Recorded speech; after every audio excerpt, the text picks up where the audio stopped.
Hey everybody, GameHounds podcast. We are here. So I just found out from Nick. We got don't married. don't trust don't trust Apple to send text. You can't trust them.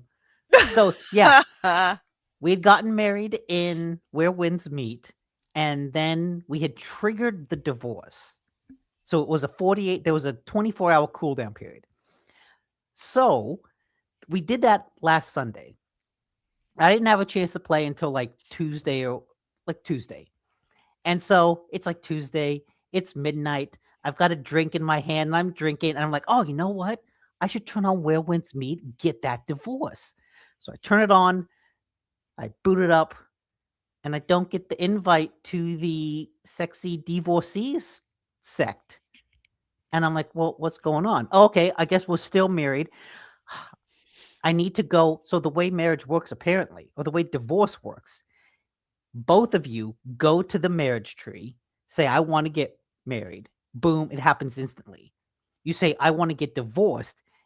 It forces you into a 24-hour cooldown period, after which you both go back to the tree and Oh, okay. agree to the divorce. Or you go there by yourself and you pay 50,000 coins to just do it yourself. Wow. So I was like, Okay. well, Edie's not here. Fine, I'll just pay and do it. And then I still didn't get the invite. And I kept playing, no invite. Went on Google and read it, and apparently I need to get married and divorced within 48 hours. And we were married for about a week. Oh, So so I thought it Nick was has to funny. come back, come crawling So back, at begging about 1 forgiveness. a.m., I sent Edie a text that was like, "Well, I was a fool to let you go. Can you forgive me? Will you come back to me?" And apparently she never got it. I never got it. Never got that text. The text begging for forgiveness, the reconciliation text that would restart the relationship, How never many marriages? delivered. How Never many delivered. marriages have had that happen where it was just a matter of a message getting missed? This is like a rom-com waiting to Hmm. happen. So you never apologized. I did I did apologize. I did. apologize. No, you didn't. Well, I've moved on. It's too late. So, yeah, you're coming crawling back. I'm Yep. not going to say you're not the first one to come crawling back, begging forgiveness. Hmm. And my Hmm. rule is you get one shot, buddy. You blow it, you get one shot, unless you're my favorite employer, and then I'll take you back, but it's going to cost you a lot more. Well, see, So now what's in it for me? I will Well, actually, ply other you than me getting an invite to that guild. exactly. Mm. I will ply you with gifts to increase our relationship points. I'll marry and divorce you again, but not today, unfortunately. I have to, probably not today. I have to That's go. okay. We gotta walk over to the grocery store and get some food Yeah, after the and I've got podcast. to go to the East Bay because I have a new contractor. Oh, jeez. It's starting Well, again. okay, This one, that's actually good because from what I understand, the last contractor was so incompetent he couldn't even keep a meeting. I don't think you yeah, want that person working on a house. yeah, no, and this one, he definitely kept the meeting, but he's 65 years old with no teeth. Oh, But he knows what okay. he's doing. He's done it all, and he's doing it cheap. Hey, you know what? You don't need teeth to build a house. Yeah, no. But he's actually fixing damage that the other contractor did. The original, very first one that did my bathroom ups and stairs. The one that I paid $97,000 to The destroyed the one that floor of the bathroom Yeah, the one that downstairs. took like 18 months. 11 months for a 10-week job. Yeah. Yeah, so he tore out the Can floor of you the can you like bathroom name downstairs. names so we know who not to do?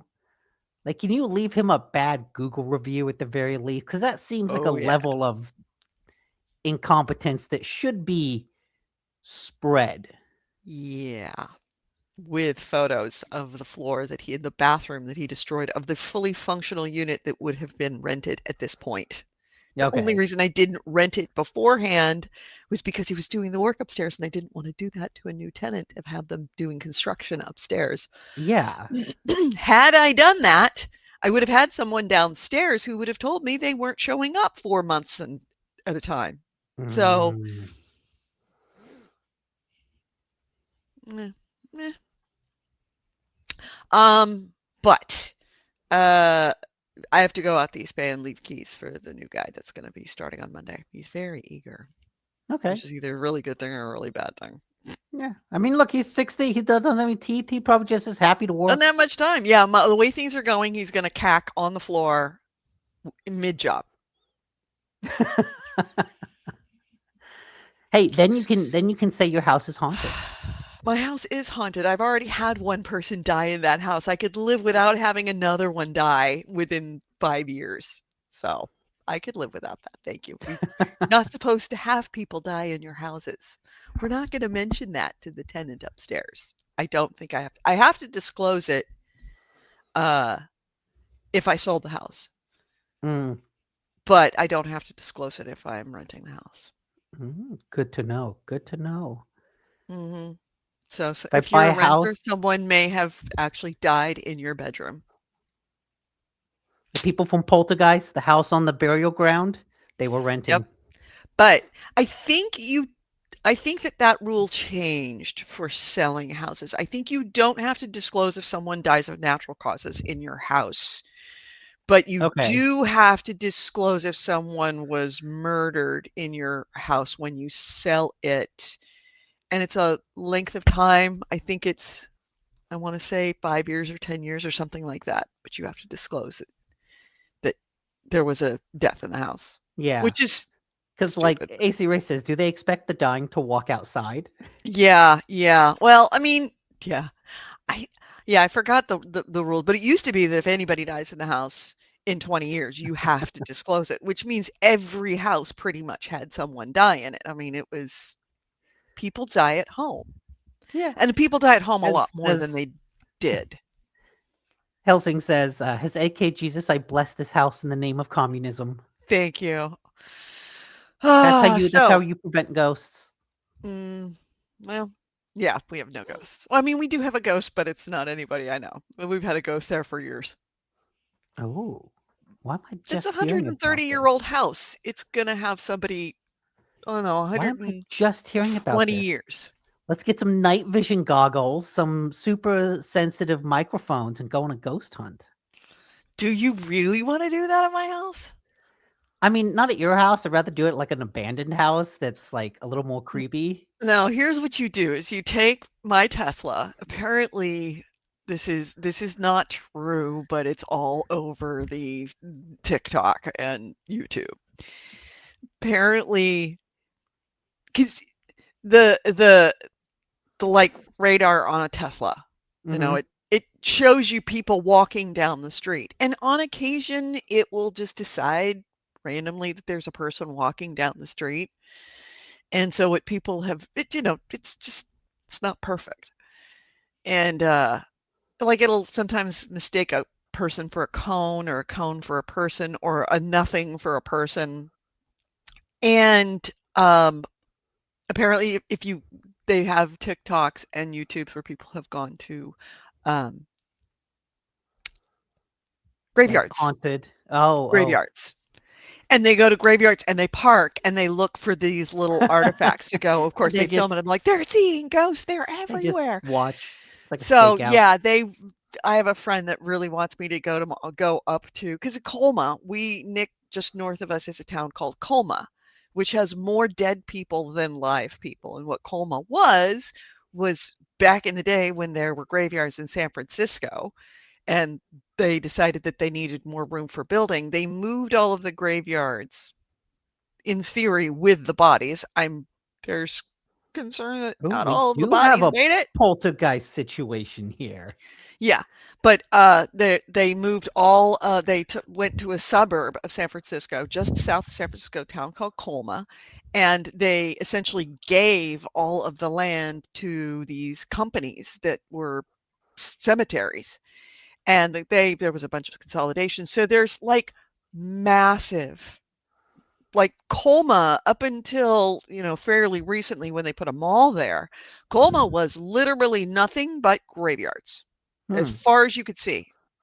Headstones everywhere. And there are massive, and all of the old graveyards, gravestones from historical people in San Francisco, like Emperor Nelson and all of the old millionaires and stuff, are all in Colma now because they were moved out of the city. So he wants me to go to Colma and hang out, go up to one of the graveyards, cemeteries, and park my car. Well, Chris says hi.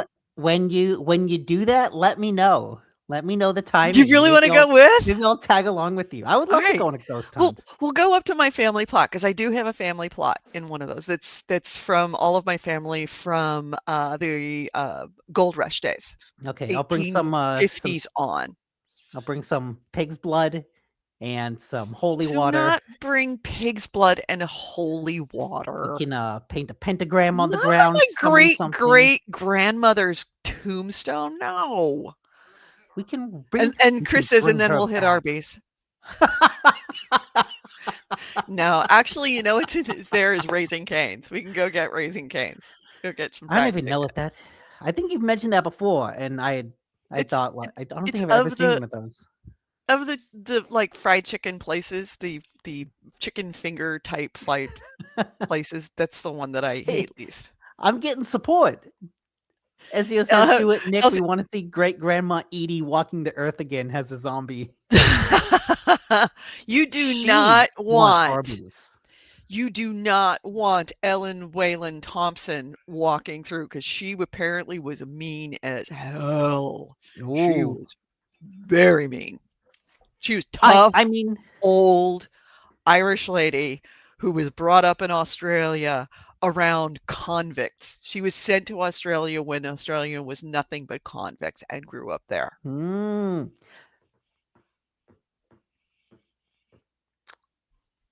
that is the perfect ghost to resurrect. That is a horror movie. Well, I'm going to resurrect my grandma. Oh my god, my grandma was Is like a convict is meaner than we thought. Now we need to run away and our lives are in danger. she That is the shit I'm looking for. That's a horror okay, movie right all there. right. You can meet old Ellen Wayland. Um, I've got actually a painting of her so that you can actually see her. I'll show you her painting. Um, Does the painting talk like in Ghostbusters? no, but it looks like one of those paintings that would. She and her two daughters. And I have her, Oh, and this is better. she looks like someone that would come back and smite you bad. She was tough. We got to bring that painting to the She was graveyard. mean. Yeah, she came to the United States, came to San Francisco during the gold rush and took the money from her dead husband's, she left with her husband died in Australia. She came to the United States with her infant child, came to San Francisco and used the money to buy a boarding house on the Barbary Coast.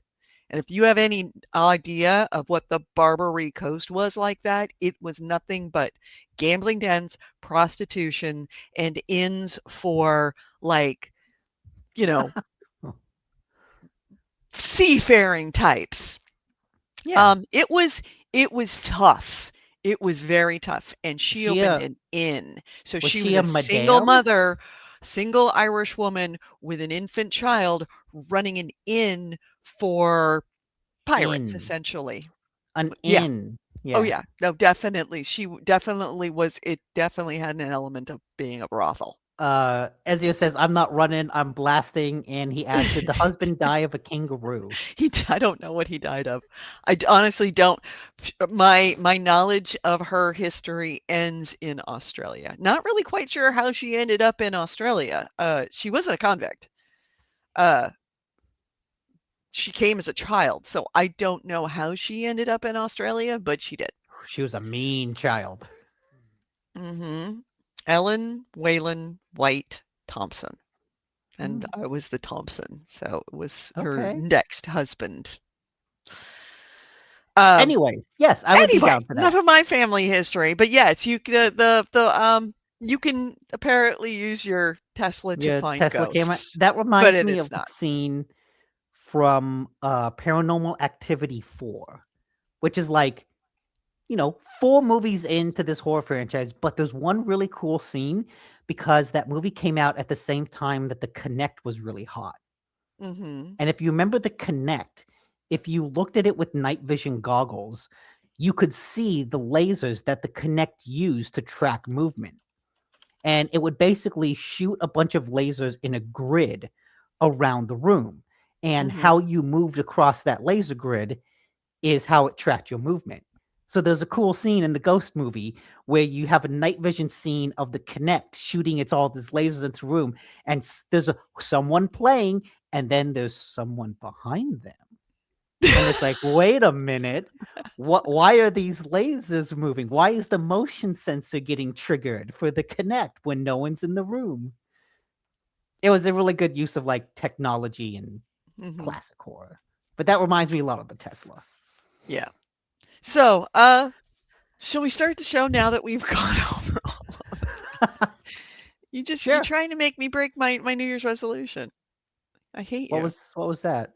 That was I'm gonna start the show at the beginning of the show. Oh yeah, that was a prologue.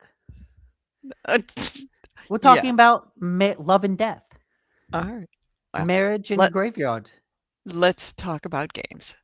divorcees and ghosts. Okay. Stand by. This podcast discusses video games, pop culture, and technology, and these podcasters have big, fat potty mouths.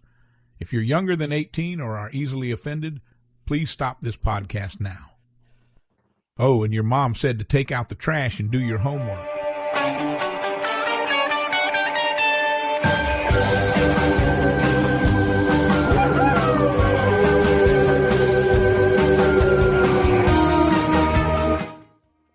Hello and welcome to GameHounds. GameHounds episode, what is it? 806. We are recording this on Sunday. The date is January 25th, 2026. I'm Edie Sellers, and with me is Nick DiNicola. All Hey, right. So yeah, let's talk games, what we've actually been playing. You know, and you all know, I have I have been playing Where Winds Meet, but I haven't had the bug of Where Winds Meet. And then this week it sort of happened. Like okay. all of a sudden I started when I went in and you actually explained to me the map and what things were, Mm, and I started just to, clean stuff up and getting these locations and kind of, all of a sudden I felt like, no, okay, I'm starting to get it. I'm starting to feel it. you I'm you ki- starting to you saw how, this little thing over here improves this part of the character, this part increases this stat, this part, and you kind of see how it all links together. I haven't yeah, I'm starting to see it links. I haven't Hmm. really quite seen how it all links together, but I did move on from that initial area to start the mission and to actual, like the actual story. Mm. Now, I haven't finished everything. I did get the Panacea fan. I did do some skill theft. Good, good. And That's a so I useful feel like device. I'm developing the character. I'm starting to actually do stuff that is intentional instead of just kind of running around being lost, which that's kind of the first thing that needs to happen in order for an MMO to really catch you is that you need to start being intentional with your Hmm. actions as opposed to just being like, I have no idea what I'm doing. Um, but yeah, I'm Still enjoying Where Winds Meet, still not getting enough time to play it, but now starting to feel the bug of wanting to play it. I also did download, I purchase and download Fallout 3, and unfortunately, it does not play nicely at all on On modern computers? modern PCs. Yeah, it Oh. crashes right away. It's full crash time. So I may ask for a refund on that because it it wants to load helper apps, but the helper apps aren't loading. Mm. So I'm thinking it might actually be broken. If I do want to play it, I need to play it on a console, which is fine, but I'd rather not because I kind of want Chris to play it and he doesn't have access to a console. I mean, he does have access, but he doesn't play on console. He's a PC player. He's a PC Yeah. gamer. Hmm. So That's it unfortunate. I kind of know. sucks. I was really Yeah, and kind I know of people have been waiting for like the announcement of a Fallout 3 remake or a New Vegas remake. yeah, it needs to But happen, especially with the neither of those are the coming. show. Yeah, but neither of And those the have show is were announced. yeah, I'm waiting for it. Well, I mean, the show is I'm also watching the show. So Oh yeah. How funny. I started so season 2. good. I'm 2 episodes into season 2. Oh, yeah, season 2 gets really good. Season 2 is very, very good. And I'm very much like I think I'm not am I ca- I'm I think I am caught up. So now it's every Wednesday is when it comes out. Oh, okay. But you're, I think, far enough that if you don't, as long as you don't binge watch everything, you'll actually get the entire season Yeah, before I'll the probably final catch episode. up right as the final episode comes out. Right, right. Um, and so yeah, Fallout television show is well worth your time. Again, hits it out of the park. They did such a good job with casting.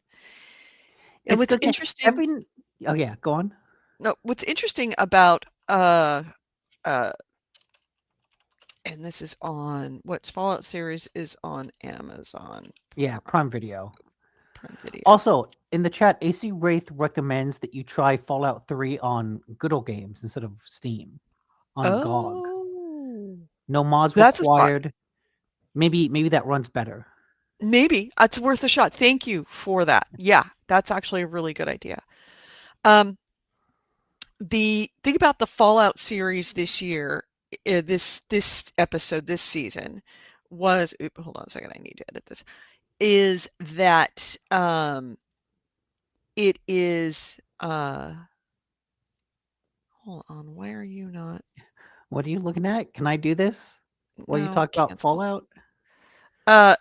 The thing is about this is that because the first season was so popular and because it got so many awards, a lot of more well-known actors want in on it now.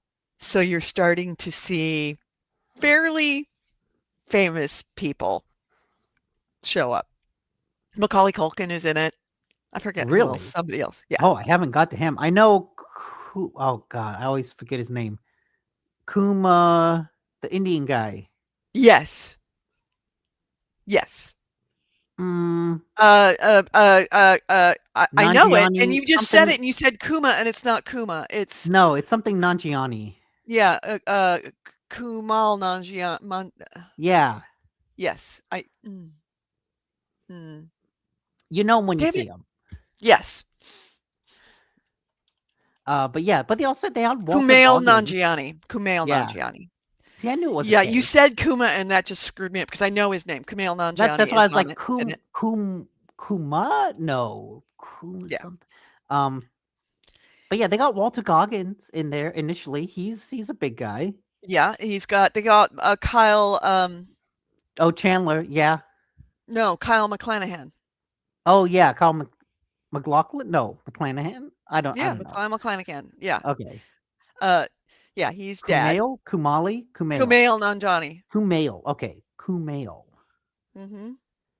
And yeah, so there's more, but they play they're not like main characters. They show up for an episode or two, or Yeah, they're in 2 episodes, but really it's one episode. It just happened to be that the end of the episode was in the middle of their little mini story arc that they get gets the resolved early supporting in the next character episode. arc.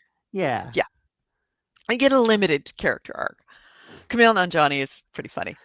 It is interesting how that show, depending on which character you're following, and I'm only 2 episodes in, but I'm watching it thinking, "Oh, this is a hardcore sci-fi show. Like this is heavy sci-fi, the Brotherhood of Steel, politicking about Civil War, Game of Thrones style."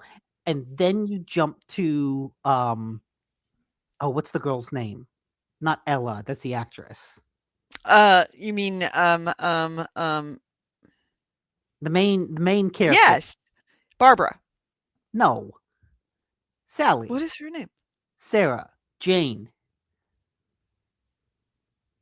Natalie. What is the main character's name? The girl in Kumail Nanjiani, Judy. and his wife's podcast was awesome. I miss Indoor Kids. Anyways, her and the ghoul are like a buddy comedy. And it's like, dude, the tonal jumps are all over the place. Yeah, and I'm it down with leans it. into that I'm hard. down with it. She's pretty funny. I will say, I will give you a bit of a spoiler. She gets hooked on drugs, and it's pretty funny. Okay. She I doesn't like intend to get hooked on drugs shift. and doesn't realize she's hooked on drugs until the ghoul tells her, "Oh, you know why you feel this way? Because you're addicted to drugs." Yes, thank you for the link to Kumail Nanjiani's IMDb's page. Yeah, Fallout Season 2. Just stop what you're doing and go watch Fallout Season 2. And if you haven't watched Fallout Season 1, go stop what you're doing, watch Fallout Season 1, then go put up Fallout Season 2. It's truly spectacular, especially if you've played the series. But honestly, Chris hasn't played the series, and he's pretty addicted to it too. Yeah, it's just he's a good pretty show. into it. It wouldn't be mainstream popular if you had to play the game to enjoy the show. Right. Oh yeah, because not enough people would have played the game. Yeah. And that'd just be a bad adaptation. But okay, speaking of things we've watched that we can talk about, things we're on the movie/TV section of the episode. Boy, 28 years later, the Bone Lucy. Temple. Oh, Lucy, that's right. I would not have gotten there. Yeah, I know it. I knew it. I would not have. Yeah, Lucy McLean. Okay, you were saying. But yeah, speaking of movies, boy, 28 years later, the Bone Temple. That movie is incredible. We talked. I think didn't we talk about it last week? That no, I we didn't had have to a show walk last out. Week. Oh, that's right. That's right. We talked about it. I think. Yeah, we just texted back and forth. Yeah, I had to walk out. Which is understandable because there's a certain scene, and the moment you said that, I know what you're talking about. Yeah. But both of those movies are probably some of the most intriguing, thoughtful, different type of zombie movie. Like, if you want to justify a zombie movie in 2026, after The Walking Dead has been on the air for, 20 years, you got to do something different. And these movies do something significantly different.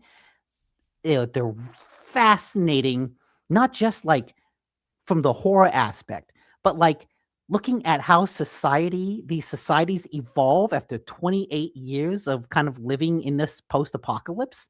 It's fascinating. The Bone Temple is all about this kind of creepy but really nice guy encountering these really childish Satanists. And it's like, wait, what? What the fuck is going on? But it manages to be an interesting exploration of like faith in the post-apocalypse. Oh, it's so good. Yeah, it is. But it's also pretty violent. There's there's some good gore. Oh, there's a lot of good gore. Well, there's a lot of bad gore. So I went and I made the mistake because I just didn't want to have a fight. They wanted to see it and I just didn't want to fight it. I So mean, you could I'm just just gonna go. I'd you seen the could just previous 28 series, I'd seen 28 days, I'd seen 28 months, and I'd seen 28 years. So this was the next 28 years, the Bone Temple. Like, all right, I'll see it. You know, those other ones, I just averted my eyes during the parts where it was stupid, bloody, and gory. But we made the mistake of seeing it at the Alamo Draft House. And as I've said, in the past, Alamo Draft House is a dinner theater. There is very strict rules. yeah. No talking, no phones out. They will absolutely kick you out, which is why I love to see it there. Very luxurious, and you order food and they bring and very good food and drinks, and they bring it to your chair, to your seat. So you can have lunch. And it's like they wanted lunch. They wanted to see the Bone Temple. Let's go to Alamo Draft House. Were And they chowing down during the oh yeah, flaying? oh yeah. Yeah, they were the what was it? The shirts, The charity, the the charity removal of the shirt. removal of the shirts. Yeah. Well, I mean, I put my head, and I was just in one of those moods where it's like, I don't have the strength to do this today. So after the first zombie killing, which was just, a throwaway zombie killing, I put my head down and I just focused on my lunch and was eating my Frito pie. And all right, and then I came back up, and the story there's kind of these two stories. The stories about the childlike Satanist cult, and then also this other guy who was a doctor who he's kind of a good guy. He's kind of broken, but he's also holding on to his humanity and has compassion for even the zombies. And his story I found absolutely fascinating, and I wanted to. Yeah. As soon as the Satanist came on, I knew I had to put my head down. And finally, in the middle of the removing of the shirt scene, I was like, I'm kind of done with food. I've spent most of the movie now with my head down. I'm just going to go outside and sit in the lobby. They have a lovely little lobby seating area with lovely plush couches. And I went out there for the rest of the movie and I read a book. I read Dungeon Crawler Carl. So Couldn't I have been more read, lighthearted. right, and I just walked out of the movie because I couldn't do it. And, I'm glad I did. I also know, Chris and Claire explained to me what happened afterwards. And I really wish that that movie was available without the establishing, torture in order to make you truly hate the Satanists. I didn't need to see all that torture in order to understand that they were awful people. I mean, That was pretty well established. if you really want to see it, it'll come out on, on demand, and then you I fast don't need to forward. see it. I really There kind of you go. don't now, but I am fascinated by that story because that was told so beautifully about the doctor. And, hmm all the way down to, the music that was used, and you got the sense of his loneliness and his loss and, what he lost and what he was trying to remember and how he'd kind of created this little uh, This routine. temple. Yeah, this. Yeah, but the routine of his life that Yeah.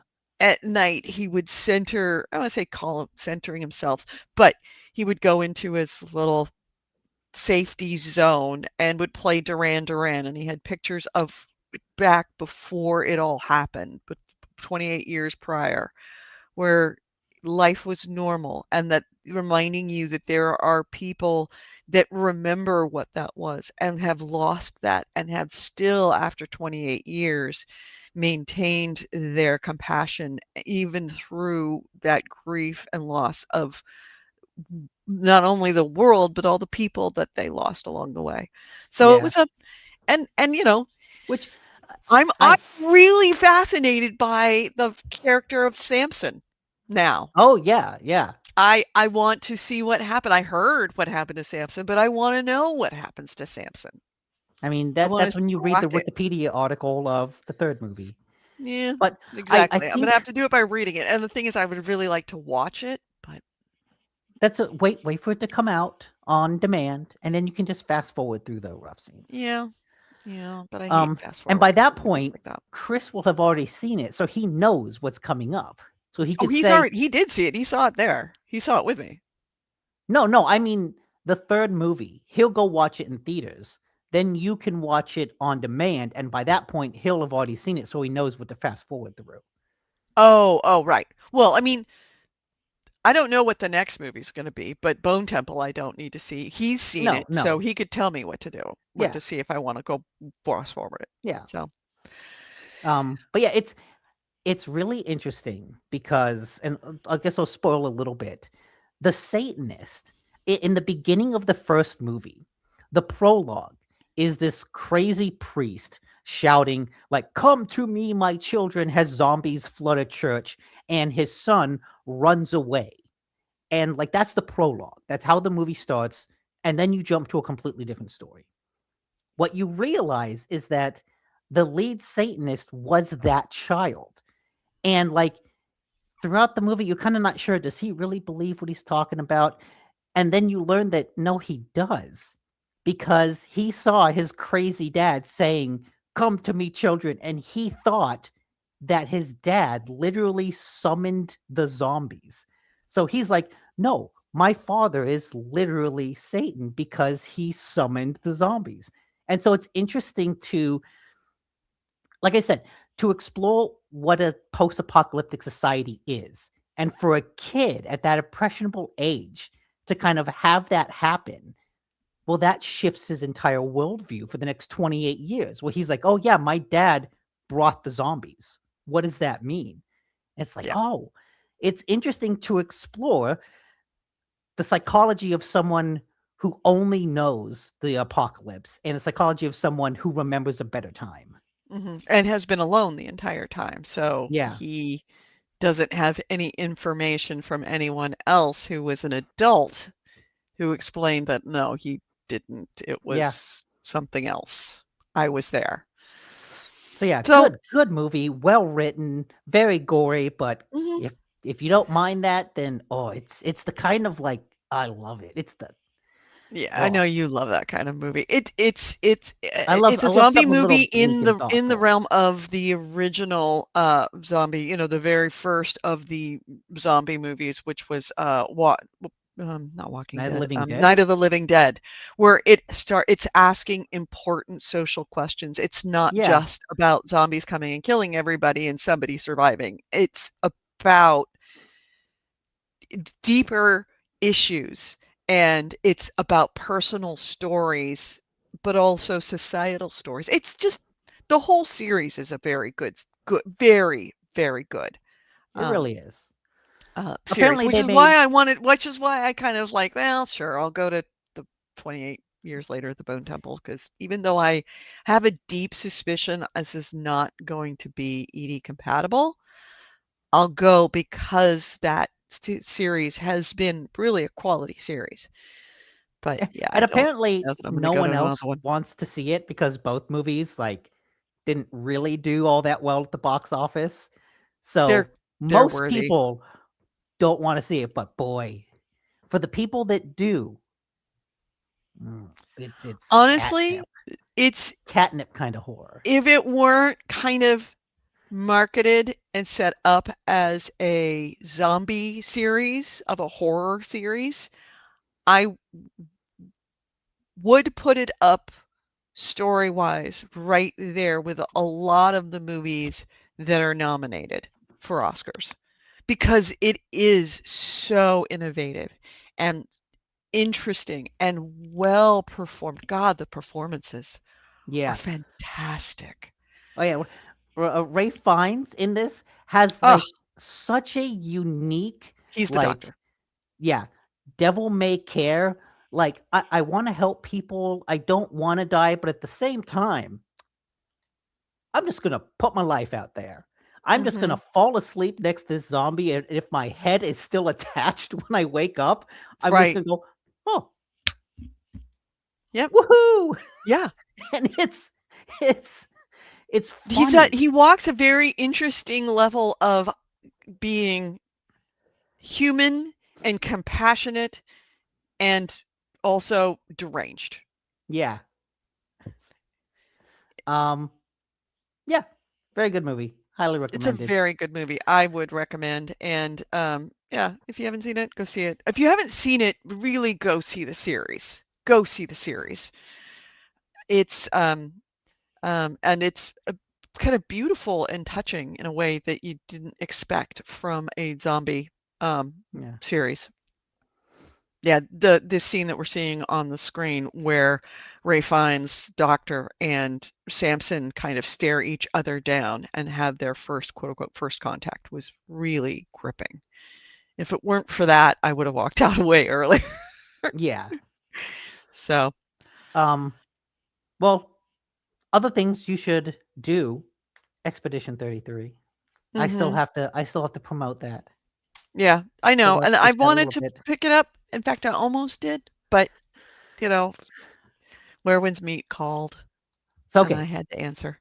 I thought of this a couple weeks ago. You like Persona, right? Mhm. You like that combat system. The turn-based combat system? Yeah. Yeah. Okay. Then I have not seen this movie, and I'm not going to say this based on what you said about it, but in an attempt to encourage you to play Expedition 33, because I thought of this. A quick way to describe what makes that game special is that I would call it a cross between Persona and Hamnet. What? That's exactly the kind of That reaction sounds like you're making stuff up. it does. But what you were talking about with Hamnet, thematically, specifically thematically, I was like, oh shit, that's Expedition 33. The intersection of art and grief. And I was like, oh my god, that's Expedition 33. All right. Well, all right. Have you seen Hamnet yet? I have not. Oh, go see Hamnet, dude. It's not Go playing see anywhere. Hamnet. Yeah, it is. It's playing at at Alamo Draft House. They pulled it back. No. One of the nice things about Alamo Draft House is they usually have some kind of they've the regular stuff that's available, and then they also usually bring up stuff that's thematic. Like I went and saw the Lost Boys there. They had a whole this Hmm. month they're playing a lot of Dolly Parton stuff. They had a Steel Magnolia party, which is one of my favorite movies. But yeah, they brought Hamnet back, and I believe they both have Hamnet and Sinners because they're both received a lot of nominations for Oscars. Mm-hmm. Sinners had a record number of nominations. Um, yeah, if you haven't done Alamo Drafthouse, if you have an Alamo, it's not everywhere, but they're a they're more a movie house for movie people, for real movie aficionados. Here, I'll pull it up on the screen so that you guys can see it. Let's see. Mountain View today. They're playing Bone Temple. I just saw Mercy, by the way, yesterday. They're Oh, playing Reds. I Have you heard never Mercy seen was Reds? not very good. Mercy, it's predictable, but it's not bad. Okay. It's very tight, very, very tight movie, very short movie.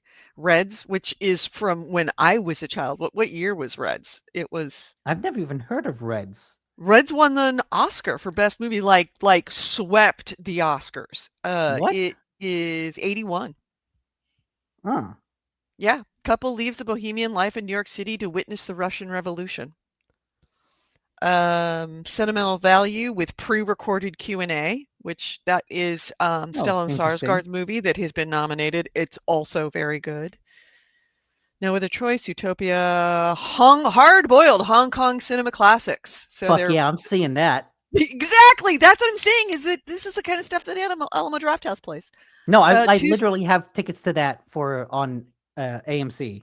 Oh, okay. Two I Sleepy People, which is the never even first heard of movie that. from. It's the first movie that has come from TikTok. Okay. Let's see. Mm, mm, mm, mm. Made in just 100 days, Two Sleepy People is a modern rom-com that will have you laughing one minute, weeping your eyes the next. It's a story about two distant coworkers who every night find themselves married, but every morning they're strangers. Written and directed by Baron Ryan, from TikTok to the big screen. This is in the internet's cinema debut. Huh. Interesting. And then Um, what was that about Frankenstein? Does Frankenstein have a show times? yeah, tonight, 7 p.m. It's been playing it there for quite some time. Been playing there for weeks. Dead Man's Wire, I saw that. Very, very good. And Hamnet is playing at 3:55 this afternoon and Sinners at 7:30. So when it comes around Oscar time, they play a lot of not just present nominees, but past winners as well. Things that it is a movie house for movie people. Oh, what is this? Yeah, here we go. In case you No, missed it, films of 2025. So it's pulling back old movies. no. I Films I of went to David their Bowie, website and I saw this. Raccoon City Cinema. What's Raccoon City Uh Cinema? Movies inspired a series inspired by Resident Evil Requiem. I'm Okay, telling so you, man. They just it play includes The fantastic Thing, movies. The Ring, The Cabin in the Woods, and Longlegs. Yeah, I would say those are all pretty reminiscent of that. So they play series a lot of time. And it's many times in a lot of these like series that they have, like these series only at the Alamo, if it has to do like films of the decade, they will have before the film. First off, there's no ads before the films. It is all v- bespoke, created specifically for that movie entertainment. That's usually, just fun, interesting mini short films or stuff. Like when I saw what movie did I see there? I think it was when I went to see what was the name of that film? That I was just mentioning. When I went to see Dead Man's Wire, one of the Hmm. pre-shows was every music video in the past that actors in this movie have been in. So some of them, of course, were from Iceland and foreign films and foreign, like other foreign music videos. So they make essentially bespoke entertainment specifically for the film that you're seeing. And when you have a series like these ones here where like films of the decade, the films of David Bowie, they will frequently have a presentation by a film expert or history expert to actually have a little bit of a like talk about that film. It's And always nice when there's a little bit of something like that. oh yeah, when we took Claire to go see Lost Boys, which was filmed in Santa Cruz, just south of us, and it was a 1985 movie. It was part of a series that had to deal with LGBT movies and them talking about how there is so much, and I never really realized it until the guy sat down and said it, like there is so much coded LGBT stuff in that the vampires being essentially queer people and gays. And then there's the two kids that are fighting the vampires that are like, everything vampire sucks. And they're like the non-vampires. And how the history of vampirism is inexorably connected, and how it became connected to gay culture. And Oh yeah, I saw an interview with a vampire. Right. And it's always been that way. And he went, from the history of Dracula, how it got connected to gay culture and how it became like decades and decades and decades ago became. AC Wraith quotes, come to your brother. Yeah. And why it was there and why it was allowed to exist at a time when, it was illegal to be gay. So you have these little like mini talks, serious talks, but from film professors about these films before you actually see the film. So then when you see the film again, you're like, oh, so it's a bit like taking a film class. Yeah, you have a bit of context for the film. You have context for these nice. things. And it's an overall much more substantive experience. It treats Alamo treats film as art, as opposed to places like Cinemark and AMC, where they treat film as a consumer product meant to sell you, candy and popcorn and overpriced sodas. Not saying these guys aren't overpriced. The food ain't cheap. The sodas are even more expensive. No, but I've been putting off watching Frankenstein specifically because I'm like, oh, I've heard that it's such a good widescreen movie, and I wish I could have watched it in theaters, but I thought that it came out for a week and then nothing.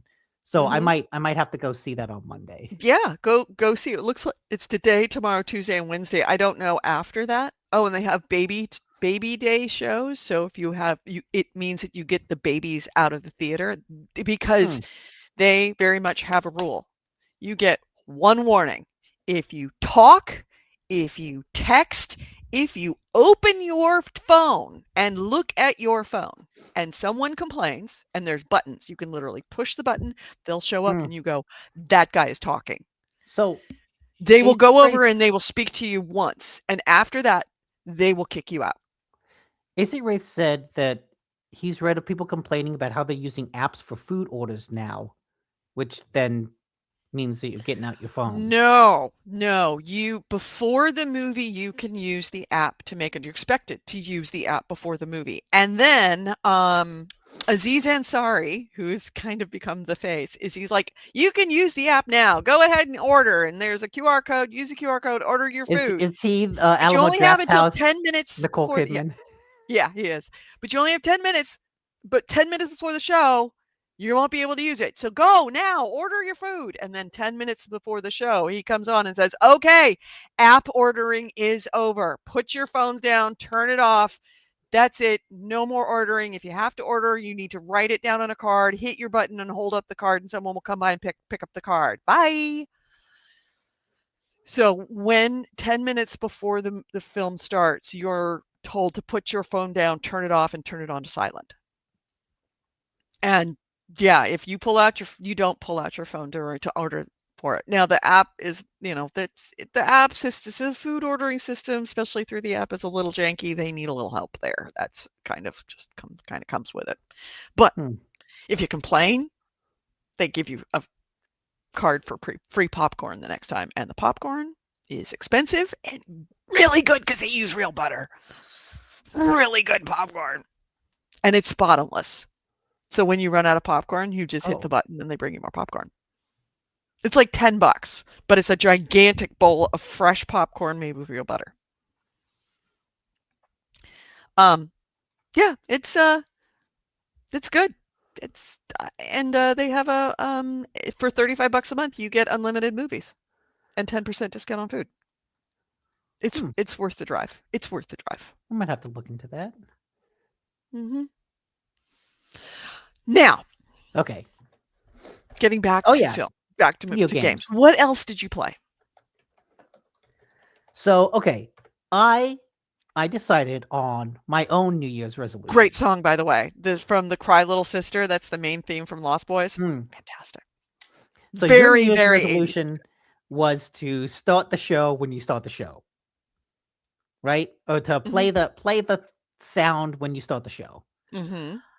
I want to talk about at least one new game per episode. Okay. So I don't want to get stuck in a loop of only saying, "Oh yeah, I've just been playing this. I'm playing this still. I'm playing this still. I'm playing this still." Because you do that. I do it too. Yes, because it's hard to not to get into a loop, especially with a long game. Mhm. So I bought a ton of small games with the intent of playing them, but then I just go and dick around in Where Winds Meet for a couple hours instead. But this week I played a game called Mandragora. Where is it? Yes, Whispers of the Witch Tree. Mandragora Whispers of the Witch Tree, which is a 2D side-scrolling Metroidvania game. It's kind of Souls-like Metroidvania game in the way that you explore an area, you find a checkpoint. When you rest at the checkpoint, you get your health back, but enemies respawn. That kind of standard Souls-like enemy respawn mechanic that is now in a whole bunch of games. But this is kind of a basic Metroidvania. It takes place in a really interesting fantasy world ruled by this religious sect that captures a creepy looking witch, and then you get sent on a quest to hunt down all the witches. But as you explore, you start to realize that, oh, maybe things are not what they seem. Maybe the evil fog that has slowly corrupted all the land, you know, is not the fault of the witches. Maybe I should work with them. So, there's a lot more going on than just hunting down the witches. Uh, but it's a pretty basic Metroidvania. It feels really good to play, which is the most important thing. For a game like this that's heavy on combat, heavy on running around, heavy on exploration, you want it to feel good to move. And it does. And that's what has kept me playing for a pretty significant amount of time, is that I like running around in this world and fighting. The combat isn't particularly difficult. Once you get into the rhythm, because it's a 2D game, it's a lot of attack, then roll past an enemy to get behind them. Attack again, they turn around. As they attack you, roll behind them, attack, then roll behind them, attack, roll behind them, attack, and just repeat for every enemy, every boss. It's all a matter of figuring out when do I roll behind them and how many times do I attack? Do I attack 3 times, 2 times? What is it? But it's always the same general mechanic. And so it's not particularly difficult, but it feels good. The rolling behind them feels good. The attacking feels good. The way you can outfit your character with heavy weapons, with short weapons. Like, it just, game that I want to play. If I just want to have some fun, I'm going to play this.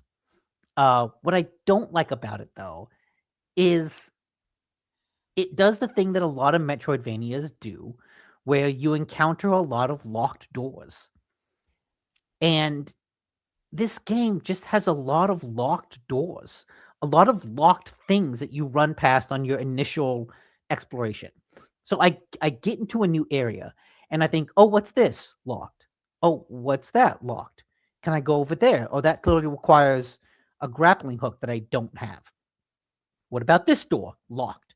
And so at a certain point, it just gets really frustrating, feeling like I'm being like guided. Oh, it's a big world. You can explore anywhere, except I kind of can't. And, Mhm. and that was frustrating because at a certain point, I just thought, well, where the fuck do I go? Where do I want to go? Like, you keep showing me alternate paths. Just show me the actual path. Where am I supposed to go? And so that annoyed me, but I still kept playing because it's a fun game. And then I got to this one boss that I think it's a interesting boss, but it's also what frustrated me is that it felt like the Balatro of bosses, in that this boss has a one-hit kill move, or at least it feels like a one-hit kill move, because if every single time he used it, it killed me in one hit. there were 2 phases of the boss, and I could get through the first phase without getting hit once pretty easily. Like, after I had played him 2 times, I could get through that first phase without getting hit once. So it's not like the combat suddenly got harder or more complicated. It was just this fucking one-hit kill move that the boss would pull out every now and then that kept getting me. And it felt like such bullshit because it wasn't a matter of my skill. It wasn't a matter of like timing the dodge. It was just this vampire is going to disappear. And then if you're not in the light, you die. So it's a lot of, oh, he disappeared. Let me try to run to the light. Oh, but I didn't get there in time. I was just inches away, so I'm dead. And that was very, very frustrating because it just felt like that one move. If that boss fight didn't have that one move, I think it would be a much more interesting boss fight. The fact that that one move does so much damage that it's undodgeable really, really sucks the fun out of it because it feels like it's not something you can counter. And a lot of these games are about, figuring out how to counter the enemy attacks, how to dodge it, when to parry it. When do you make your attack that stops them? But you can't stop that attack. You can't counter it. You can't dodge it. You can't parry it. You can't do anything. You just die. And so that really soured me on the game. I still want to keep playing a little bit because, like I said, I think it's interesting. The world is interesting. The combat feels really good to play. I like jumping around, especially now that I've gotten more keys and abilities. I'm not facing as many locked doors as before. So, like in a lot of games, that progress of a rough beginning opening up into a much more streamlined and approachable mid game. I'm at that point where it should be opening up. But after that one fight, I don't know how much longer I want to play it. Mm-hmm. Yeah, and AC Wraith says that he has it wish listed. It looks good. It's been on my list for a long time to play. Yeah, this seems a very AC Wraith game. Yeah, he says backtracking is an essential part of Metroidvanias, but they also have to avoid being too linear. I think it does a good job with a world that is wide enough that I want to explore more. Because I'm jumping around all over the place. And certainly side quests that you pick up will take you back to a location and open up new areas there. And then he also talks about a Metroidvania that he has been playing called Afterimage. And he says Afterimage has been doing a good job of giving me plenty of alternate things to do. Nice. All right. So, Mandragora. Sure, we'll hear about that at a later date. What else? Anything? That's where winds meet. Okay. All right. So, shall we hit the news? It is news time. News time. All right. Let's hit the news. This is the GameHounds news, the news, views, and commentary of the week in gaming with Gamerady and Nick Nicola. And our first item is. Do we start with Ubisoft or Xbox? I don't know. Should we ask the do we start? Do you want the good? What do you think is the big story this week, guys? What do you think is a big story? The Developer Direct. I think it's. Do you want good news or bad news? Let's do Ubisoft because Ubisoft will be shorter, and then we can end on the Developer Direct because that was big. Okay. A lot to talk about there. So, first item is going to be, as soon as I can get to my banners, standby banners, Ubisoft announced a massive restructuring because it is suffering under the complete, and in my humble opinion, as a former stockholder, utter and complete mismanagement by the Guillemot family. Ubisoft announced that it was doing a sorry, I have that still on a timer. It has done a complete new restructuring of its company in the process of it, has closed 2 studios, has reformatted and refocused all of the other studios, and canceled 6 games while delaying 7 additional games. So a total of 13 games canceled or delayed. So Ubisoft discontinued 6 games. This is from their own press release, or it was done at I want to say a press briefing or something by Yves Guillemot himself. And this is a quote: Ubisoft has discontinued 6 games that do not meet the new enhanced quality as well as the more selective portfolio prioritization criteria at group level. These include Prince of Persia: The Sands of Time remake, as well as 4 unannounced titles, including 3 new IPs and a mobile title.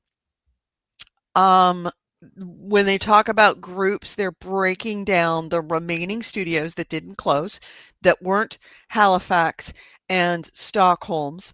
They've restructured Ubisoft Abu Dhabi, Ubisoft Red Lynx, who did Trials, and Massive Entertainment, which did Star Wars Outlaws. They're breaking them down into 5 groups now. Group CH1, which is Vantage Studios. It's going to be focused on scaling and extending Ubisoft's largest and established franchises to turn them into annual billionaire brands. The brands are Assassin's Creed, Far Cry, and Rainbow Six. Group CH2, dedicated to competitive and cooperative shooter experiences, including The Division, Ghost Recon, and Splinter Cell. Group 3, Splinter Cell, they CH3. actually mentioned Splinter Cell. They Yes. haven't done anything with Splinter Cell in like 15 years. Well, they're apparently going to be, because that's going to be, and they did not name the studio that's going to be working in that group too. So I would imagine it's going to be multiple studios. CH3, which will be designed to operate a roster of select sharp live experiences. That includes For Honor, The Crew, Riders Republic, Brawlhalla, and Skull and Bones. Group 4, CH4, will be dedicated to immersive fantasy worlds and narrative-driven universes, including Anno, Might and Magic, Rayman, Prince of Persia, and Beyond Good and Evil. They specifically mentioned Beyond Good and Evil. So Beyond Good and Evil is not one of the ones that's canceled. Which just goes to show you, Ubisoft has not learned its lesson. Beyond Good and Evil lives. It is confirmed, by the way, because I'm not the only one who cares. No, because There other people were have asked about third-party. that. Yes, people specifically asked about Beyond Good and Evil 2. And it So was a bunch of separate articles that said, good news, guys, Beyond Good and Evil 2 wasn't one of the 6 that were canceled. One of the ones that was canceled, though, was the Prince of Persia Sands of Time remake. Right, yes, that's the only one that they mentioned by name. That had been previously announced that was now canceled. Mhm. But it just goes to show you, like, what is going on at that company where a remake of a PS2 game takes 5 years and then gets canceled because, and I think the specific quote was, and I'm paraphrasing, like, to get it out required more resources than we could responsibly commit. Yeah, that A shouldn't remake take that kind of... to a game that already exists, 5 years and more resources that you can responsibly commit. But Beyond Good and Evil 2, well, we're it gonna hasn't... keep that train going. Yeah, maybe. Why? because it's Beyond Good and Evil 2. It really shows whatever restructuring they do, it's not enough. Yeah. They still don't understand finances, games. Well, it's because they haven't spent any money on Beyond Good and Evil 2. It's They just have that one not spent trailer. any money. They had the one trailer 10 years ago, and that was it. All right, so yes, CH Group 4 includes Beyond Good and Evil 2. Group 5, CH5, is going to be focused on reclaiming position in casual and family-friendly games. That includes Just Dance, Idle Miner Tattoo, or Idle Miner Tycoon, Ketchup, Hungry Shark, Invincible, Guarding the Globe, Uno, and Hasbro. Okay. So honestly, I think when I see all of these IPs all sitting out there, like in a list like this, it makes me realize they need to get rid of some of these IPs. Not Beyond Good and Evil 2, but they need to get rid of, they're sitting on IPs that they're not doing anything with. They don't have any inclination to do anything with. Clearly, their history has been only on what the bros wanted in their company, and that's what they focused on. They haven't touched any of the other IPs that they could have mined at a time when they would be best mined, when there was active interest in them. A I think lot Beyond Good and of Evil this 2 is being held simply because there is still, despite all reason, there is still interest in Beyond Good and Evil. Enough is so there. that I'm not the only journalist that was asking about Beyond Good and Evil 2. Yeah, but are they asking because Nobody they was asking want it? about Ketchup. Nobody was asking about Riders Republic or Or Skull. are they just asking because it's a meme? Yes. Yes, that's exactly why they were asking. But that's also exactly why you don't want to get rid of it, because once they kill it, then the meme is dead. As long as someone's asking, there's going to be interest. And It's my only IP for hope the is that the sake of Guillemot IP. family and their influence on that company gets moved out of it at some point in the future, that someone walks in and says, we're going to make Beyond Good and Evil 2. Because they're not going to make Beyond Good and Evil 2. They're just not. Because it's the Guillemots. And the Guillemots are so deeply mired in the utter incompetence that only comes from wild success in the past and too much money. They are mired in the Zuckerberg experience of, I have so much money that I can afford to I have so much money that I believe that I'm brilliant. By the way, Yeah. the Zuckerberg, something else that I wanted to talk about last week, but we didn't have a show. Mark Zuckerberg finally closed what was it? His alternate worlds, his Meta, essentially Yeah, got rid of the metaverse. um I forget the name of. Horizon Worlds? No, it wasn't Horizon Worlds. He got rid of the whole division that does the metaverse stuff. Um, alternate. What's the name of it? What's the name of it, guys? The name of the Yeah, the game. It was Horizon Worlds. No, it wasn't the game. He got rid Oh, of you're the talking about the division. division. Yeah.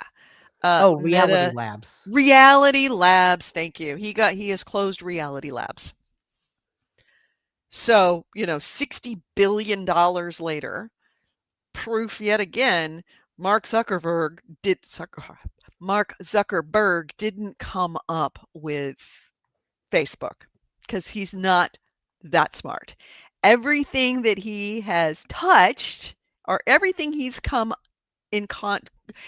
with on his own, has been a spectacularly bad idea.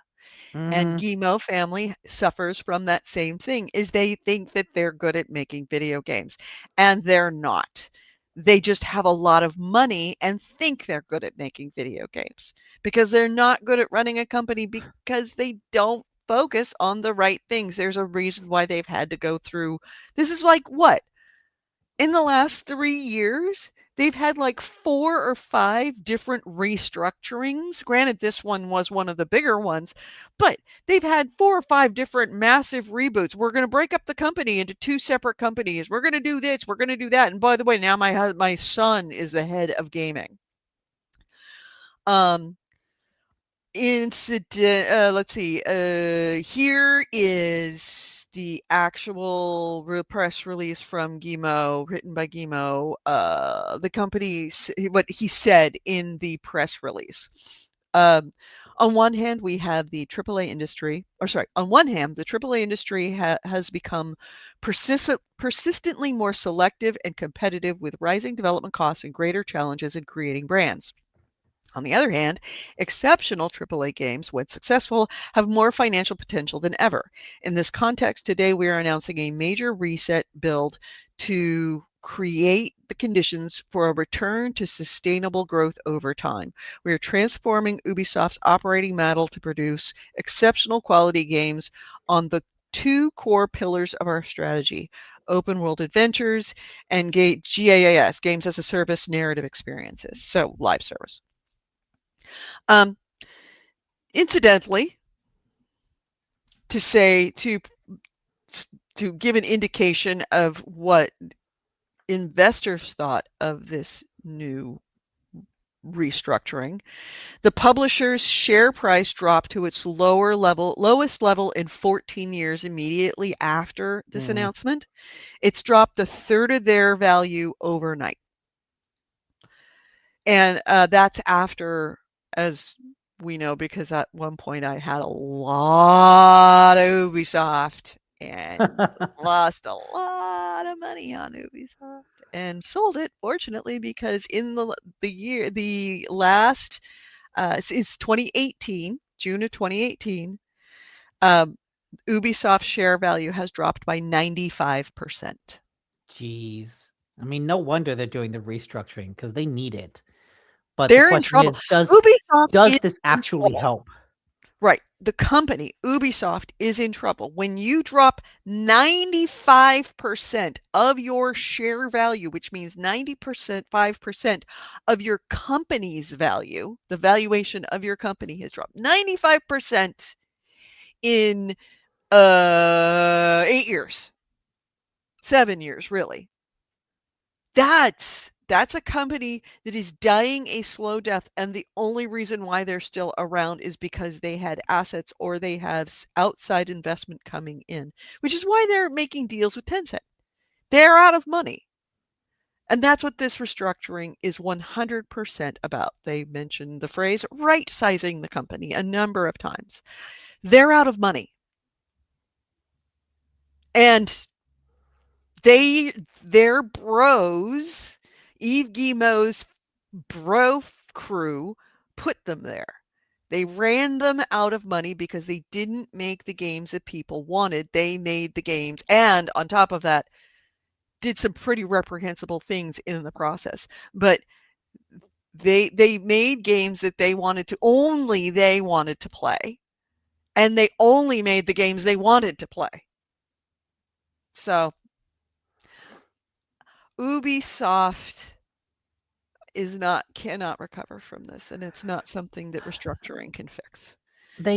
What they needed to do is they needed to sell off a bunch of IPs, and they needed to pare down. When you go from being a company that's almost twice as big as it was 7 years ago, you need to stop thinking about it as a big corporation. You need to pare it down to 3 or 4 games, and that's it. You don't have 5 I groups I think working it's the on. exact opposite. No. I do think that's what they want to do, is they want to split off into different groups that each have their own focused thing. But I think Ubisoft's problem is that it expanded with the AAA market until and like, remember Ubisoft in the 360 days, Ubisoft kind of revolutionized the open world. Mhm. Where now when people talk about open worlds that are full of collectibles and stuff, they not mockingly, but like derisively say, "Oh, it's Ubisoft style open world game," where you look at a map and there's lots of collectibles. But that finding a high point and climbing it in Assassin's Creed and then unlocking that part of the map where winds meet still uses that mechanic, where when there's a new area that you explore, you have to first go to a map maker who gives you a map of the area, and that unlocks everything. Oh, is that how you do it? Okay, all right, cool. Yeah, I didn't know that. in an area that's all black, look Yeah. for the flame. Look for the little fire. because that's a map maker. And when you go to Okay. him, he will give you a map that will show everything. But like that mechanic still gets used, and Ubisoft kind of led the way with that. The problem is that they kind of stuck with that, and they've still stuck with that. And from what I understand, Shadows was a little bit better in how it presented that information to players. But Mhm. like Ubisoft had a formula and stuck with that formula. When it got popular, they funneled everything into that formula to the point where like a lot of their games didn't really differentiate themselves from each other. One Assassin's Creed kind of felt like another Assassin's Creed. One Far Cry kind of felt like the other Far Cry. It's like, okay, this is just the same game with a slightly different skin on it. Yeah. But because they kind of ballooned in this AAA period, the worlds kept getting bigger. They kept having to fill it out. And I think what you see now is, despite all the people talking about, oh, Crimson Desert has a map bigger than Skyrim. Oh, Blood of the Dawnwalker is huge. Witcher 4 is huge. All these huge games. But it's not really about the size. It's more about how you navigate the world. And Ubisoft hasn't done a good job innovating on that front. And so they keep investing all these resources to kind of put out the same thing. And I think they would be what they should have done. Pull back. And instead of, this is the problem that all big publishers are making. And this is the problem that all big movie studios are making, is we're going to spend a lot of money on a few things. That is a recipe for disaster, because if one thing doesn't hit, then you're in trouble. If your entire portfolio is based around 3 annual billion-dollar games and one of them doesn't hit, then that's like, oh shit. Right. Layoffs. We need layoffs. If 2 of them don't hit, this is an existential crisis for the company. We're going to go bankrupt. If none of them hit, then the company's just gone. True. Because all right, because like everything is riding on those games, and especially when you look at how there hasn't been a Far Cry game in years. So are people still interested in that? Assassin's Creed has sold really, really well, but like that's kind of the thing keeping them afloat. Rainbow Six Siege has a pretty consistent user base. For Honor has a pretty consistent user base. Like that's still running in the background. They have a lot of these things that are still profitable enough to keep going, that they can just keep going. Mm-hmm. But they that's not enough. They need the $1 billion. They need to keep getting, they can't just sustain themselves. And that's the problem that they're running into, is that they've invested the money in the wrong places. I don't think people care a lot nowadays about the biggest open world.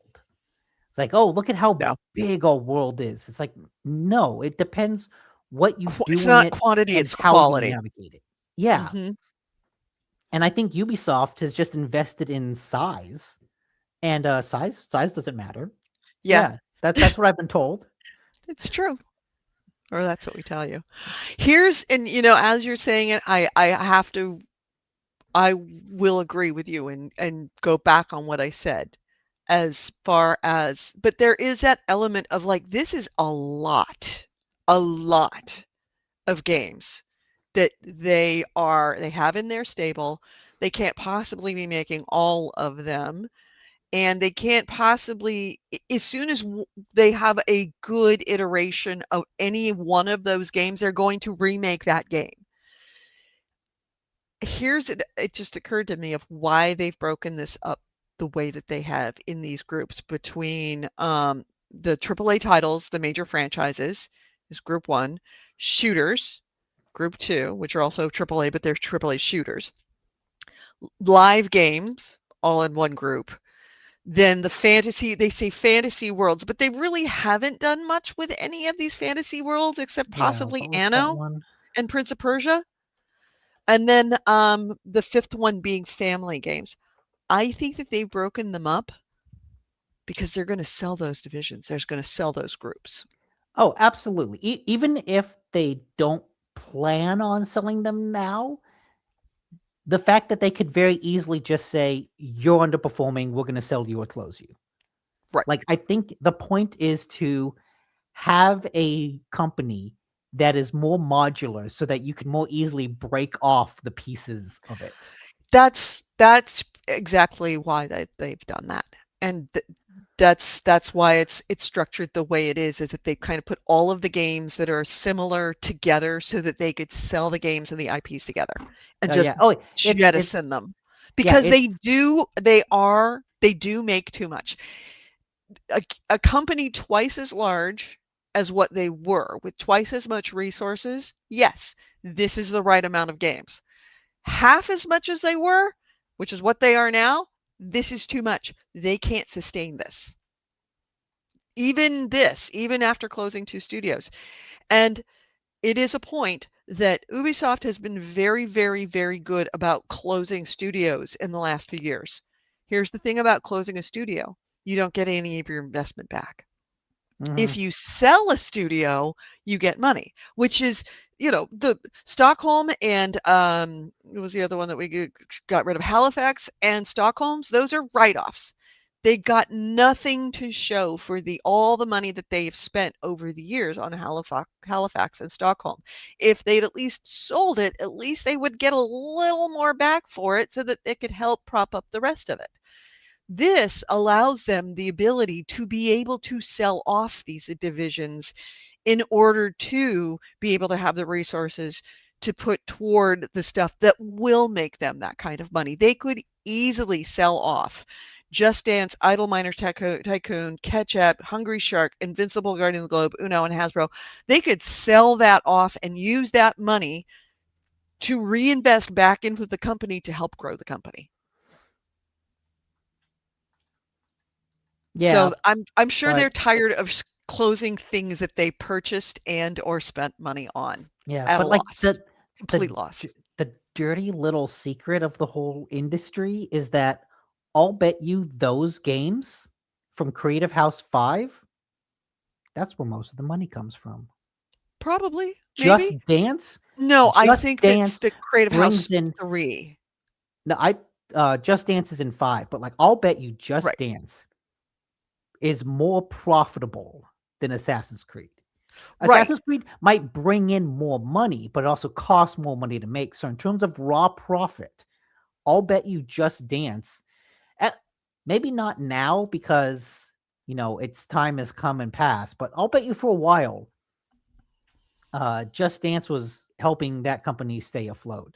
True. Oh, yes, I agree. That's why Yeah, a they lot of the kept it stuff around in and kept creative. making new ones. But if you think about it also, is that if they put them into these groups, into these creative houses that have like one big moneymaker and all these other ones that are kind of tacked on, it means that they're going to sell all of them together. So say they decide to sell Creative House 5 with Just Dance in it. Just Dance is the golden goose. That's the one that anybody would want to buy. But if they do that, they do have to buy all of those other little ones that haven't been made, haven't been built on, haven't been done. They kind of got to throw that in, and they do have to pay a little bit of extra for it. So if you A would lot of those actually, other ones are licensed games. well, then I they think sell those Creative House 5 seems to be like the licensed game division. From possibly. Hasbro, Uno, Invincible, Just Dance needs licensed music. I don't know about Idle Miner and Catch App or Hungry Shark, but I don't know anything about them. yeah. But if I'm going to look down that list of houses that are ripe for the chopping block, ripe for sale, it is going to be Creative House 3. Sorry, Creative House 4. That's going to be Anno, Might and Magic, Rayman, Prince of Persia, and Beyond Good and Evil. Oh yeah, those are IP that sound good, that are like, oh, I recognize that, but I don't think any of those have like made a profit in the past decade. No, because they didn't, because his bro crew didn't want to play any of those, so they didn't get made, they didn't get updated, they didn't get focused on, they didn't get innovated upon. No There have been 2 ideas Prince of Persia games. There have been 2 Prince of Persia games, like, in the past couple years. since the bros I thought they got were rid of them. I thought they were okay. Yeah, since the bros left, or at least hopefully their voices have been muted. They're Yeah. still there, but they've been muted. Those are the games that they didn't want to make, so they didn't make them for way too long. And those there's some winners in there. There's some ones that absolutely make money. Anno, Might, Magic, Rayman, Prince of Persia, Beyond Good and Evil. I could absolutely see that going to Paradox. Hmm. And they do a really good job with a lot of those. I don't know how they do on Beyond Good and Evil 2, but they would definitely take Beyond Good and Evil 2 to get their hands on Anno. I don't know why So anybody would want Beyond Good and Evil 2. I know, but I really Nobody want should it. buy it. I Nobody know, but should do it. if they make it, I'm hoping that somebody does make it and does a really good job, because it's such a good series. But beyond that, yeah, the that's what I see. I can't see them getting rid of their billionaire brands. I can't see them getting rid of their shooter No. experiences. Yeah, the I Tom can't see Clancy's. them getting rid of their live experiences. Though they might, for the right price, they might, because those are expensive to make because they have to maintain them. Yeah. But they also make a lot of money. But then they have to if you want For Honor and the Crew and Brawlhalla, you're gonna have to take Skull and Bones and Riders Republic with it. I mean, the And you're fact, gonna have look, to pay a little more because of that. I bought Riders Republic way back Mhm. when it was on sale one year because they had another game called Steep that came out that I really enjoyed. And the fact that they still list Riders Republic, that game must be doing something right. There must be some sort of player base for them to keep supporting it. Same with Yeah. Skull and Bones. Oh, Skull and Bones has a lot of 13-year-olds that, toxic. I mean, Skull and Bones is notoriously toxic. And there's still a lot of people playing it. But yeah, it's this is pre-sale, I think. These are pre-sale groupings so that they could put them together in a nice package and sell them at auction as a lot. Yeah, Hmm. you might only want 1 or 2 of those things, but you're gonna have to take the whole lot when you sell, which pumps up the price. Because then the buyer will think to themselves, well, then I could either not make those IPs or sell off those IPs to offset the cost. That if they buy, for example, if Paradox bought Creative House 4 and got Anno, Might and Magic, Rayman, Beyond Good and Evil, they would probably sell Prince of Persia and Beyond Good and Evil and Rayman.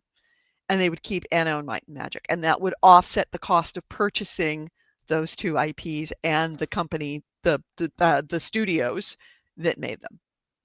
They may not even want the studios. I don't know. But they'll probably have to take the studios with the price. It's a way of kind of gaming the system before, I think. Would be a method for gaming the system so that if they do sell off IPs, somebody's going to have to buy a lot more and pay more for it because they have to take more than just the IP. Hmm. Yeah. So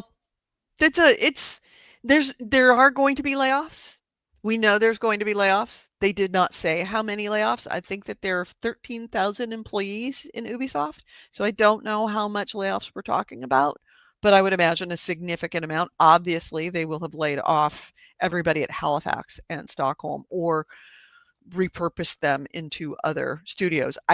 They don't have the money to be able to do that, because one of the things they did point out is that personnel is a very high cost in that thing. Let's see, competitive and rising development costs. That's people, humans. Yeah. So it ain't it's not. They're not talking about laptops. They're talking about people. So they're obviously jettisoning quite a lot of people, but we don't know how much at this point. Let's see. AC Ray says Assassin's Creed beats it, but Just Dance is Ubisoft's next best-selling franchise, followed by Far Cry. Oh, what is it? Oh, yeah, Ubisoft beats it. Which, like I said, it probably brings in more money, but those Assassin's Creed games are expensive as hell to make. Right, right, and they can churn out Let's Dance by just putting new songs and new moves in Yeah. it. It's not hard to code. Although, what does Just Dance do now? Because there's no more motion sensing cameras. I don't know. There's no dance pad peripheral anymore. There's no camera peripheral anymore. I don't know. AC Ray says I'd take a BNG remake at this point. Up the graphics, improve the stealth sections, give extra chances for creature pictures. Yeah, there is a I would remake too. like 5 years ago, but it's just more a than that. remake. It's just a remake of the PS2 game. Right. I will. It was way longer than 5 years ago that they did that remake, Okay. and I played it, and that was such a good game. And I played it too, and you know what I remembered? Yeah, Wasn't that great? no, it's good. It's good. I really enjoyed it. This is a good game. It's not a great game. It's not a life-changing experience, but it's fun. It's just a good. Yeah. And somehow that justifies Ubisoft. Do I have a shit show?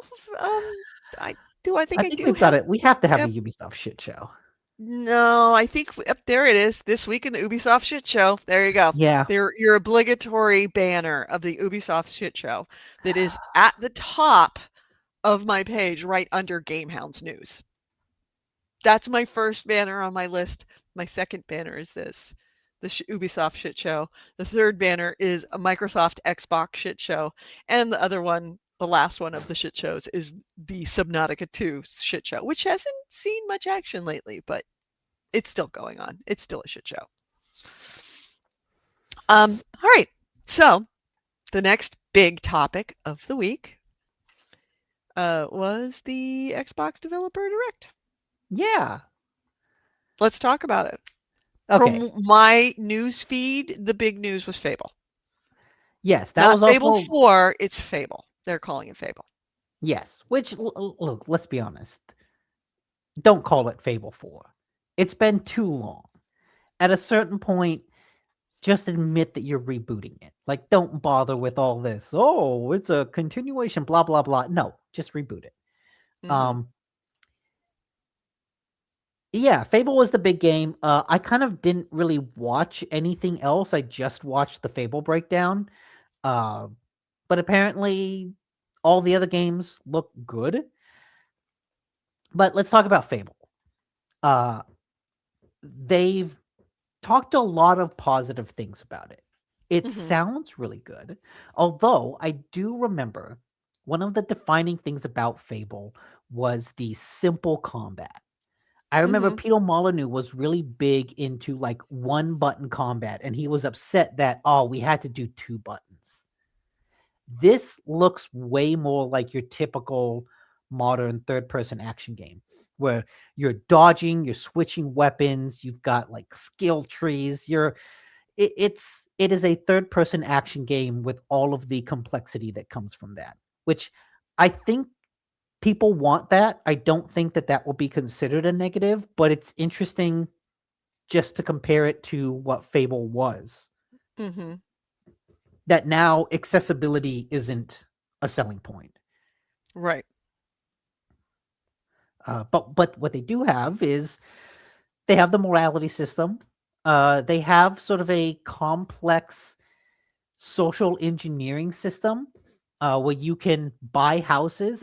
They talked, there's a giant, and if you kill the giant, his body will stay in the landscape. This is a massive open world. So if you kill a giant, his body stays in the open world and becomes a permanent addition to the world. And that will actually lower the housing prices of houses nearby because, you got a giant dead body next to you. Which that's a fun system. They talked about how, oh, you can buy houses, you can become a landlord, you can buy all the properties, you can have people renting from you. You can marry any NPC, apparently, Mhm. which kind of fits with what Fable was. A lot of There's a lot of potential for fun interactions, I think. The one thing that holds me back, that makes me think, oh, Fable sounds really awesome, is that they talk a lot about this reactive world. How the world will react to your actions, it will react to your morality, react to what you do, like with the giant and housing prices. Characters will react to you. There's 1,000 NPCs and all of them are voiced, and you could marry any of them. So there's a lot of hype about this reactive world coming Keep in from mind, any. when you're talking about voiced, we're talking about it's going to be AI voiced. That's what I'm thinking.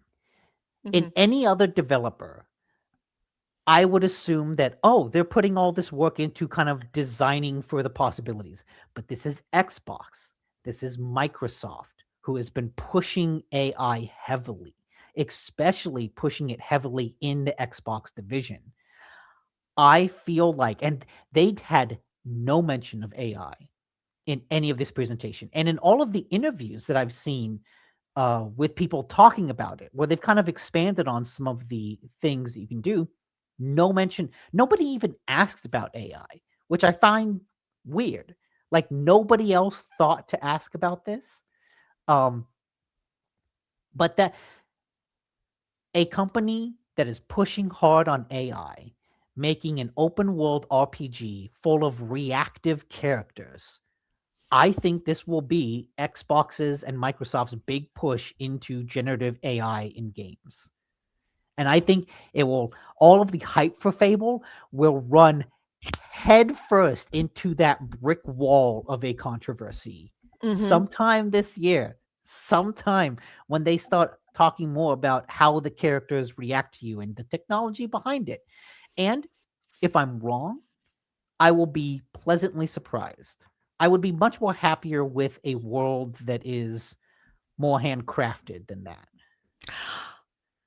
I when it comes to generative AI for characters in, non-consequential characters in the world, I was very much against it until Where Winds Meet, and that changed my opinion because Where Winds Meet does have an AI system where you can interact with anyone and you can have conversations with them through text chat, and you can Mhm, say anything to them and they actually react because it is an AI mhm. that is talking to back to you.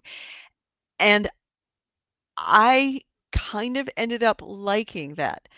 In a way, it sucks because I find that I don't feel like having conversations with every single person. So I end up avoiding a lot of times having conversations once that kind of Which wore off. like And I could see that's that being a situation here where it's like, yeah, okay, I can talk to everyone. Great. Do I want to talk to everyone? No, because and that's the thing. Is I'll admit, the first time you play around with how it works in Where Winds Meet, you're like, "Oh, this is neat." this is And really neat. this is really cool. And then you do it a second time and you're like, okay, this is taking a long time. Get to the Mhm. fucking point. And then you do it Right. a third time and something breaks and you're like, God damn it. Okay, I'm never talking to this again. Right. So I Because don't okay, know if I'm missing someone that is somebody I really need to talk to, or if I go no, up you to talk to don't. somebody No. and it's like, do you want to have a conversation? I'm like, no, I just walk away. Okay. Here's this. I'll tell you this. No AI chat character in Where Winds Meet is a necessary NPC. In fact, all of the important NPCs do not have AI conversations. All of the AI conversations, there's only certain characters that have this. They are basically puzzles. Don't think of them as NPCs, think of them as discrete puzzles because each character wants something. And the whole way that the AI is integrated is, oh, character X is a woman hiding behind a lantern watching a guy get drunk. And when you go talk to her, she's like, "Oh, I have this crush on him and I'm going to kidnap him." And you then have to talk to her and kind of figure out, okay, what does she want? And how do I talk to her to satisfy her desire in a way that has the game reward me? The reward, tiny little thing, tiny little bullshit. It ain't even worth it. It's a puzzle. Don't think of it as any reward. There's no actual gameplay profit for competing these mini games. Unlike a lot of the other mini games, which actually do give you stat boosts, the AA ones don't. But the problem that I've run into is sometimes I'm talking with one of these characters, this woman, and saying, "Oh yeah, you should go talk to him." Okay, yes, I will. And normally, when you satisfy the character's desire, the chat will automatically close and give you your reward. Hey, you've completed the puzzle. Good job. I've run across multiple of these AI characters where, hey, you should go talk to him. Okay, I will. Thank you so much. And then she's like, "Oh, you're still asking for a response." Well, I don't know. Go talk to him. I will. Thank you very much. It's like, well, what the fuck else do you want from me? And I keep just kind of going in circles and like, okay, clearly I've gotten lost. Something has happened. That this is not what the character wants, but I don't know how to figure out what she wants. I'm just backing out of this conversation and I'm never coming back. Right. And it's just because you can doesn't mean you should. And do that all is of that. The flaw of all of this whole belief of AI for NPCs is no, when I'm talking to an NPC, I want information. Even when I'm in a BioWare game, old school Dragon Age and Mass Effect, when a character is telling me their life story, when they're explaining how their species works, I don't want that to be an open-ended conversation, because if it's an open-ended conversation, I might not learn the really important information about their backstory and about how their species works. Like, I want information. That's what the dialogue is for. If it's open-ended and it can go anywhere, it's like, well, okay, that's fun for a little bit, but no, just sell me the fucking potion so I can go on my way. Agreed. It's like I've said before, AI, it's a neat, cool little thing. It's a neat gimmick. Is that neat gimmick worth millions of dollars of investment and controversy to implement? Yes, I think little so, gimmick. because that's what it's at right now. But that's all it is. For the moment. Then don't. It is a new tool. They're not quite sure how put to it into fucking appropriately game use now. it. Or no, you know what? There is a game that I read about on Stephen Totillo's game file that actually sounds like a proper usage of it, where it's a small game, little indie game, where you play as a vampire and you need to convince people to let you into their homes at night so you can suck their blood. So you knock on the door, open it up, and it's a procedurally generated character who answers, and you have to convince them to let you in. That is using the open-ended conversation. It's the same as Where Winds Meet, where it's a puzzle, but it's a puzzle with a very obvious solution. Get inside the house. I don't have to figure out what the solution is. I know what the solution is. And that's the fun of it. And that seems like a good use of the technology. Right. Just giving NPCs more dialogue is not a good use of the technology. It's not purposeful. That's just, here's a thing, let's shove it in. Let's shove all of it into everything and then populate with a world with full of characters, which is what, of course, we all love. But that completely feel like it's a living world. Ignores the whole point of why does dialogue exist? What is the point of dialogue? And if you just think, oh, it's something to keep That's you the name of it. busy. Yeah, that is. If you just think of dialogue as something to keep the player busy, then very quickly players are going to get bored and not talk to those people.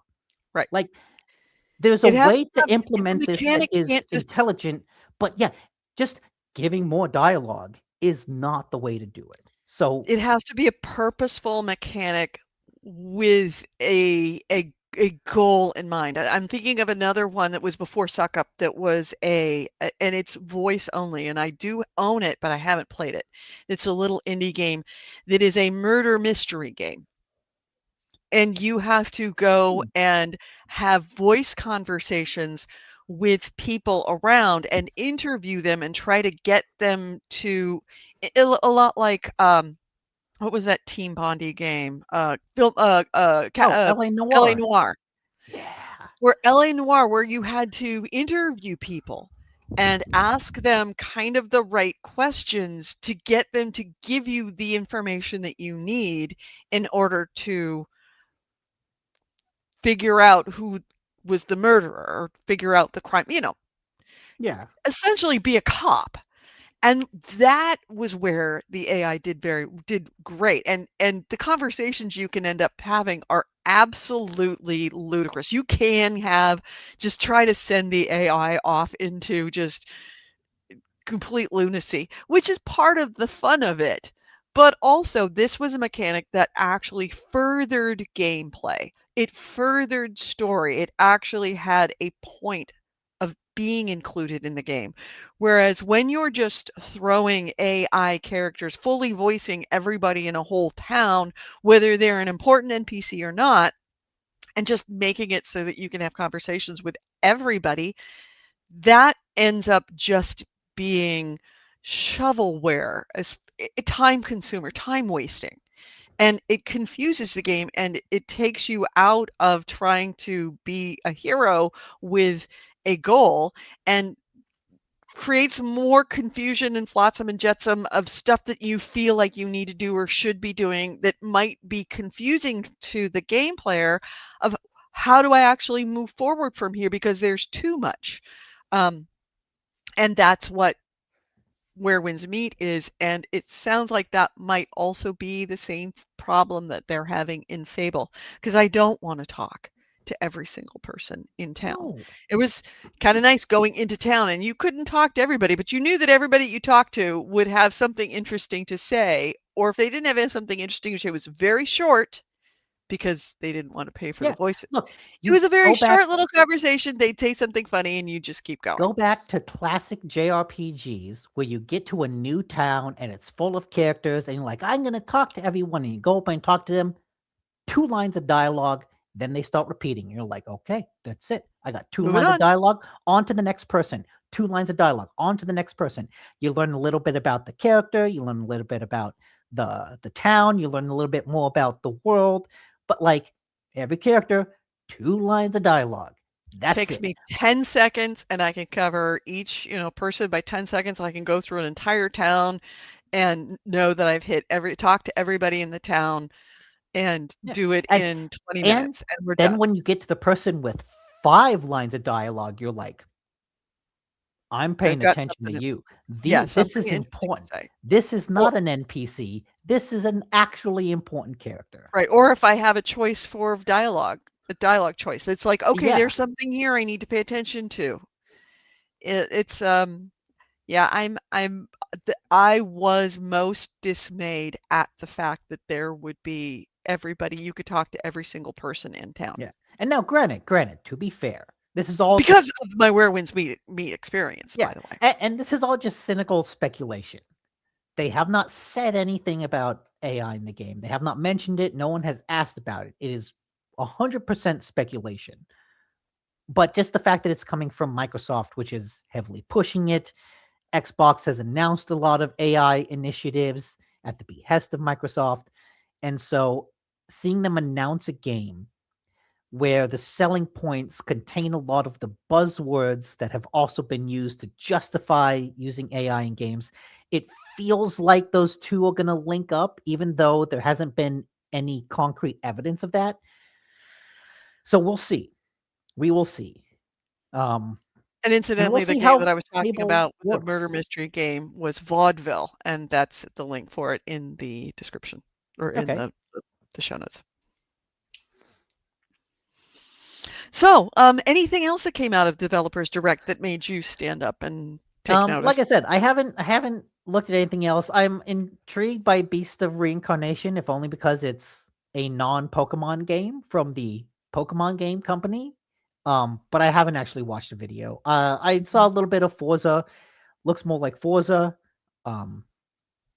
Whether that's good or bad kind of depends on how much you want your Forza. Mm-hmm. Well, it's the And- last game standing now that F1 is gone. Yeah, well now that Forza Motorsport is gone. This Oh, is true. Forza Horizon. Forza Horizon, right? Um Sorry, my bad, not F1. yeah. Yeah, it looks like a Forza game. People love those games. I just never quite got into them.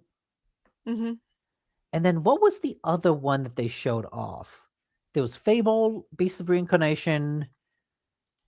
Oh, that's right. The one that actually does sound kind of cool is the new game from Double Fine, which is a multiplayer brawler built around pottery. And Oh, so yeah. you will actually design your own pottery wheel. So you've got like a virtual pottery wheel spinning, and you kind of carve your shape, and then you use that in a multiplayer brawler. Mm-hmm.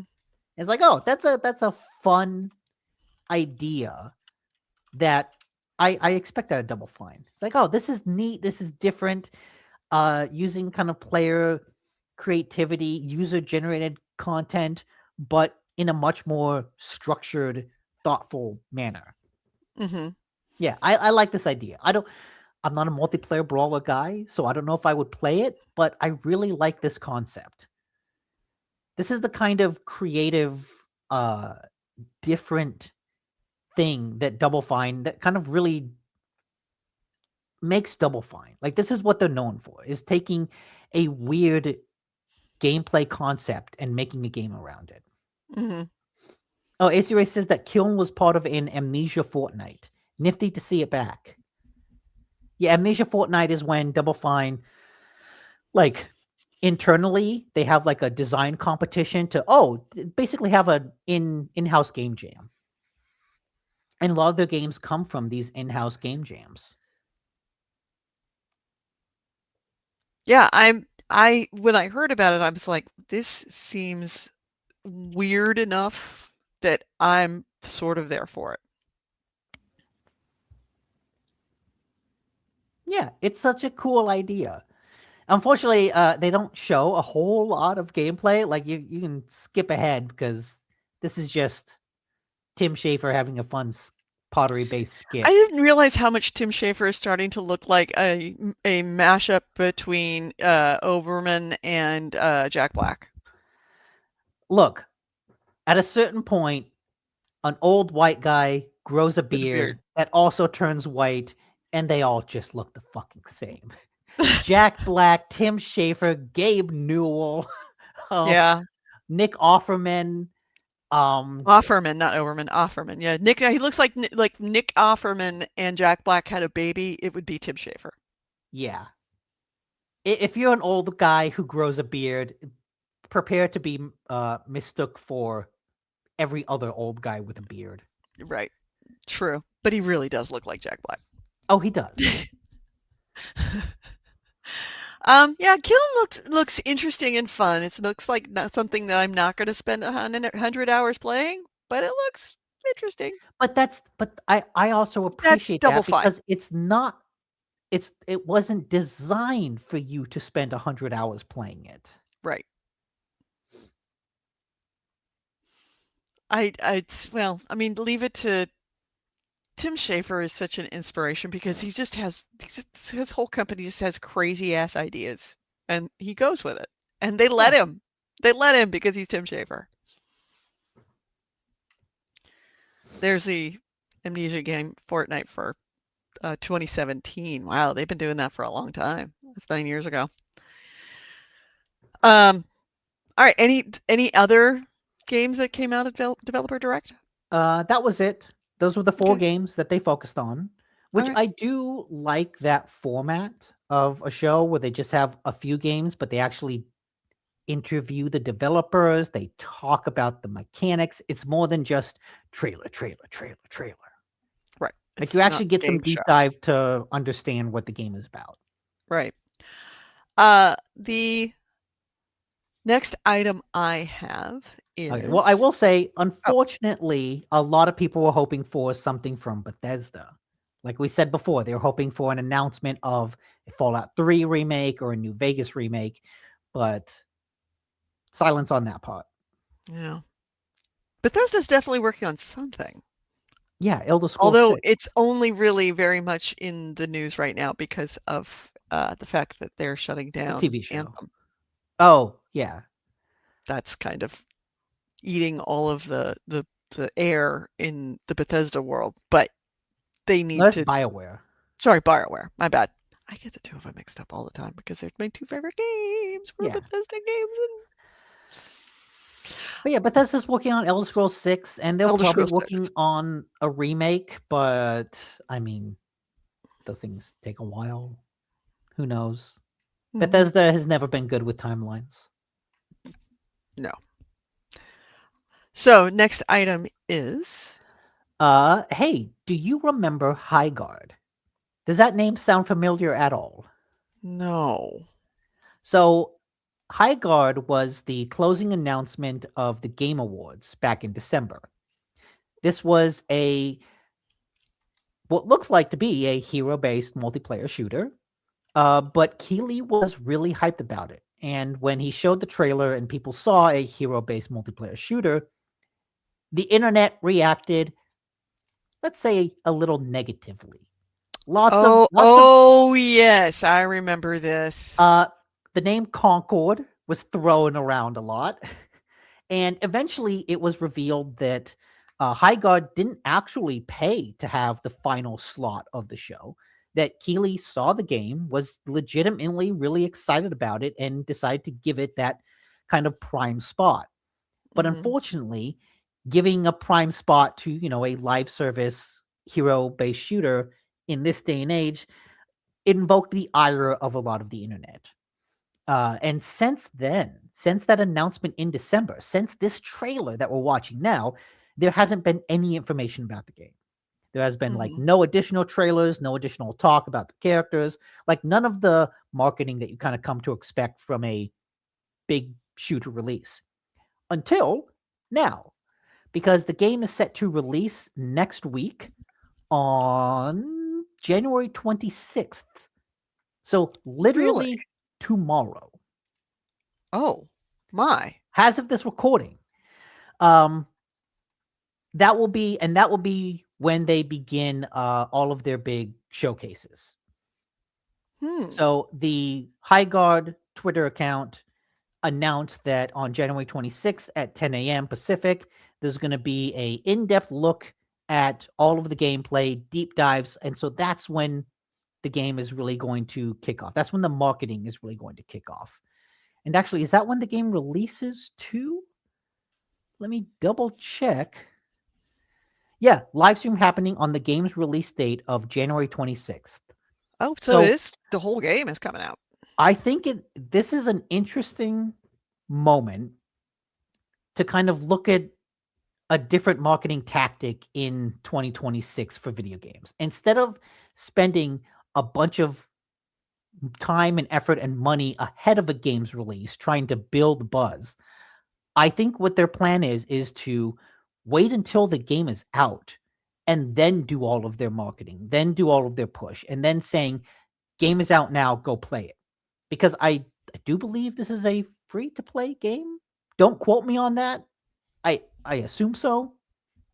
But if it is, then it would make sense that if you're going to do a big marketing push and have a bunch of players, yeah, that's right, it says play free.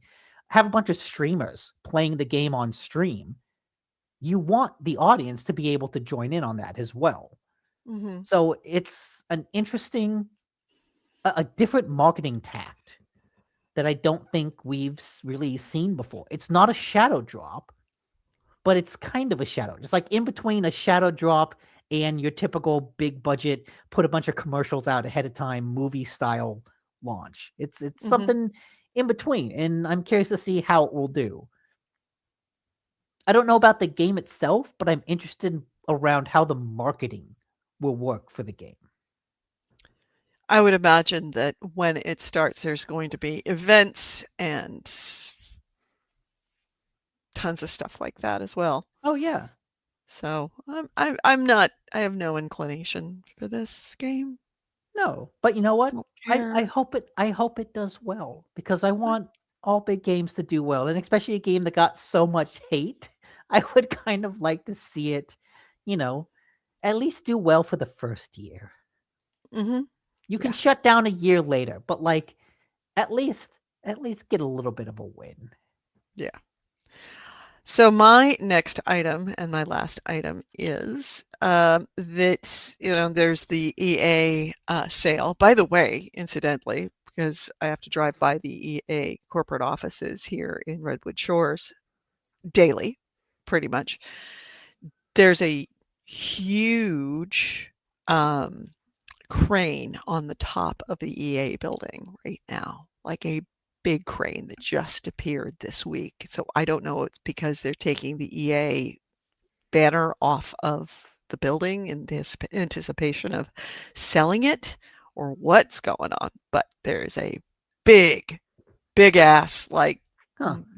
like 5-6 story high crane on the top of the building. So I'm going to be watching for you. Yeah. I mean, I Little wouldn't expect them to leave because EA is still like they're still making games. They're still They're not making games, shutting but that down. is very, very spendy real estate that I believe they That's own. true. That's, I mean, it's literally right next door to the Oracle headquarters.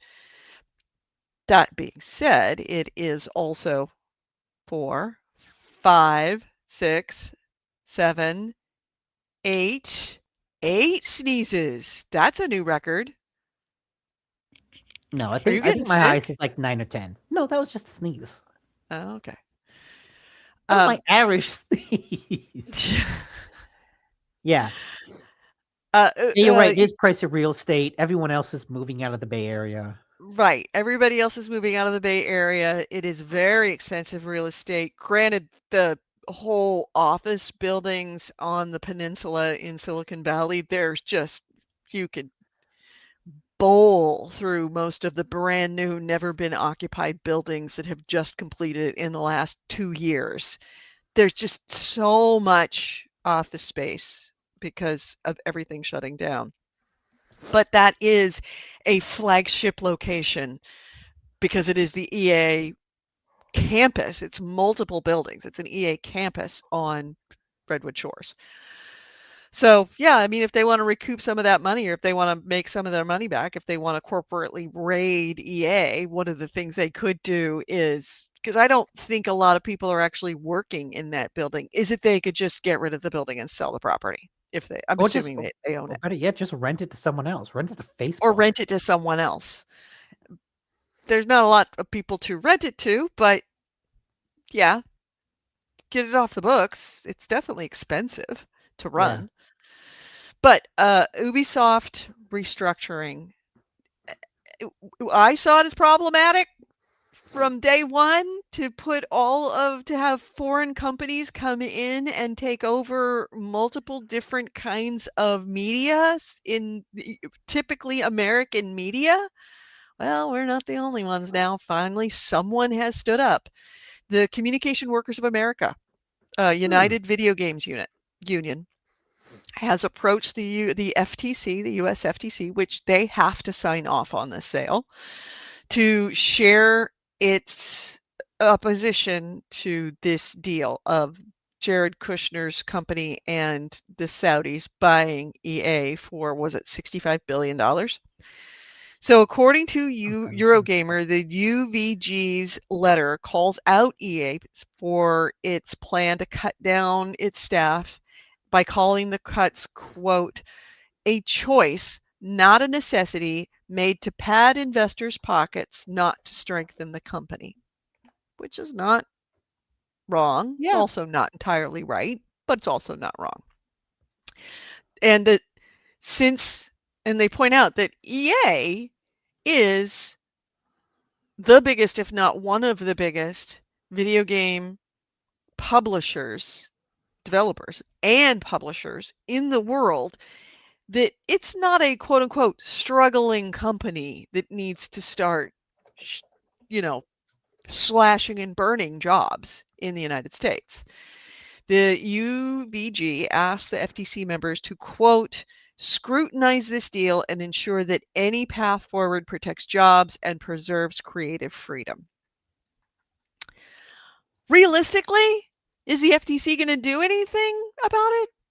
Probably not. I Simply mean, in this also, political environment because Jared also, Kushner is President Trump's son-in-law. like, also realistically, the CWA signed off and gave like their 2 thumbs up support for the Microsoft Activision Right, right, merger. So, right. you know, They're and then not known Microsoft even before, and that closed a was bunch of stuff. before the current administration. That was under the Biden administration where there Yes, were no connections to the actual purchaser but and that was no political motivations and profit motivations for it to go through that yeah, directly affect the president of the United States. It does now. because they had at that time Xbox and Microsoft were like, no, we will support anyone who wants to unionize, and so the union gave them the support, and in the end, Xbox developers still got laid off and shut down by the dozens, by the hundreds. Right, And right. was there a union? I think someone unionized. I'm sure there were at least a couple of unions. But the UVG is obviously, well, it is a CWA. This is Communication Workers of America, the United Video Games Union. So the UVG, but it is a division within that CWA, and they're voicing concerns. They're not the only ones. There have been some lawmakers that had legislators that have voiced a concern. Specifically, Senators Richard Blumenthal and Elizabeth Warren have both voiced their concerns about quote unquote foreign influence on EA. Yeah, that is a concern. It should be a concern. It should also be a concern that the FTC that is going to be voting on it is the FTC has been targeted specifically by the Trump administration and had new people, old people taken off, new people putting on that are of the liking of the current president. And there have been told that what the president says, the FTC should do. And the president's family has a vested financial interest in this going through. So this stinks to high heaven as far as any kind of semblance of being fair, objective, in the best interest of the United States, in the best interest of finance. Nick is switching out his headset, so that's why I'm kind of song and dancing for you a little bit. But it is it's not likely that anyone's concern, no matter who, is going to make any difference. The only thing that would possibly have any kind of difference in this outcome is if this were to finalize, and I don't think it will finalize. I think that the Saudis and the Kushners, was it BlackRock or whatever it is, that they will finalize this sale before the midterms. Because it looks as if currently there's a question of whether the legislature, both the House and the Senate, may stay in the same kind of balance that they are, which is fully aligned with President Trump's party and President Trump specifically. It's a very big question of whether that will stand after the midterms, but that's in June. And I think that this will probably be finalized and already in stone. So the question is whether the FTC will rule on this before June. I would venture to guess that they will be leaned upon to rubber stamp this as fast as humanly possible to get this in ink, done deal, cannot be backtracked before the midterms. Yeah, this is definitely going to go through regardless of, I don't think if Jesus Christ came down tomorrow and stood in front of EA and said, for God's sakes, don't do this. For my father's sakes, don't do this. He still would do it. So, yeah, but it's good. It's good to make your voice heard, and the CWA has made its voice heard that this is a bad idea. Yeah, at least they're doing something, which is trying. all you kind can of do. Pointless, but they're doing it. All you can So do. that at least no one can look back on the history and saying, well, why didn't you say anything? It's like, well, Exactly. what was the point? Yeah, it's like, well, no, you still got to say something. It's worth it to do something. It's worth it to do something because there's going to be a lot of layoffs.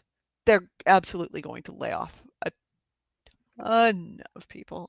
A metric. In fact, I would venture to guess that one of the first things that happens is they lay off significant amounts of the company, and they will do it before June because, of course, after June, it will be a little more problematic to do that, I think. Wait, why? Or could be. After the midterms? They can't fire anyone before the sale. Well, the sale is going to go through long before June.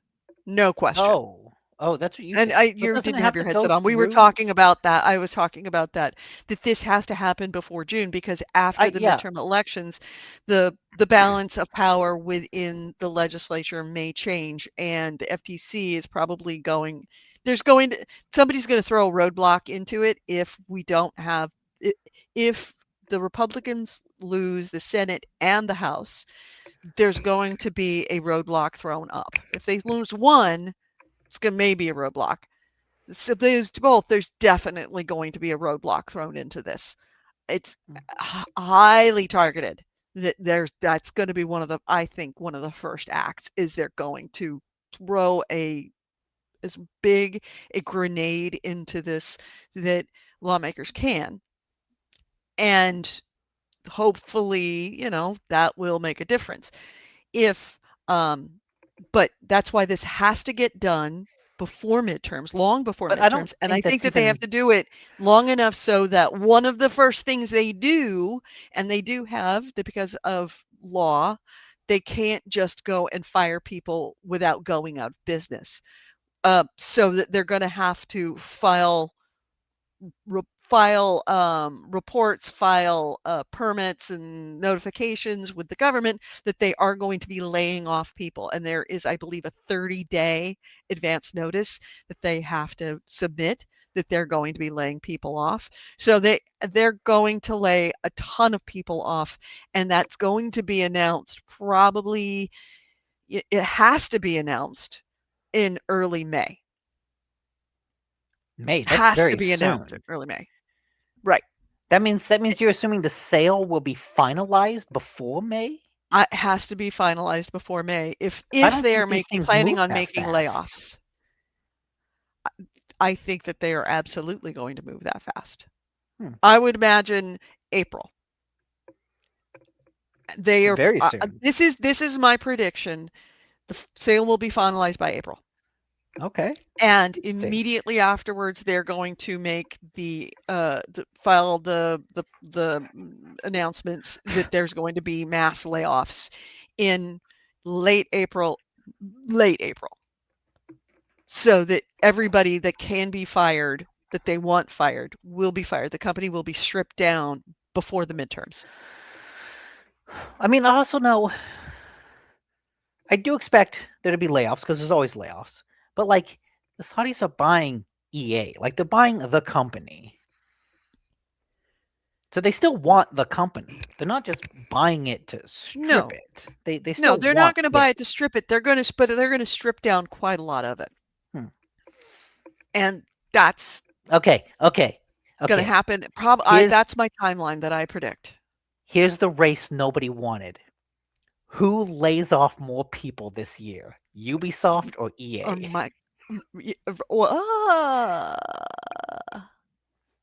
I was going to say Ubisoft or Microsoft. Mm, Maybe make it a three-way run. I think Microsoft has like cut themselves enough. Yeah, Well, possibly. Yeah, okay, yeah. we'll keep it to gaming. Xbox has. Microsoft might lay off a bunch of people, but like Xbox. Okay, all right. Maybe not. Ubisoft and EA. Ubisoft has already no. With this announcement, they announced a bunch of cancellations and delays, but not layoffs, right? They said that there's going to be layoffs, but they Mm, didn't say the amount. okay, I would probably vote Ubisoft. I think this I'm going to say restructuring of EA. theirs. Okay. All right, so Oh, AC Rate says sickos are probably betting on it. I guarantee you this wager is on one of those fucking prediction market bullshit things. Yes, this is on there. yeah, 100%. yeah. We're just But doing it for how fun. many did Meta announce? Meta, like the second day, like January 4th, Meta announced Oh, their what closing of is Reality Labs. Reality Labs? Yeah, Meta layoffs. Meta, 270 jobs in California, 1,000 worker layoffs. Yeah, Well, okay, I'm also that trying was to keep this I'm also trying to keep this to gaming because if we look at all of tech, then yeah. fucking Who knows? sky's the limit Who at that point. knows? Oh, All right. So okay. yeah, I'm gonna say that I think EA is probably gonna lay off more. I think that Ubisoft's gonna lay off a lot, but EA is gonna lay off more. Certainly more American workers.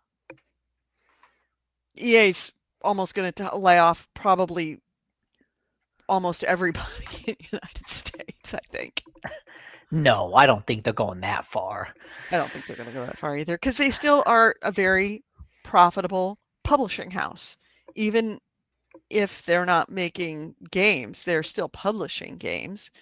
And that I think is a thing. It's the World Cup. They're gonna do something with their soccer game. Yeah, but That's that's gonna not boost that's this sales. year. That's middle of this year, and they can lay people Yeah. off before the World Cup, and no one's gonna care. Jesus, Bay Area when it comes to like sports stuff. What was it?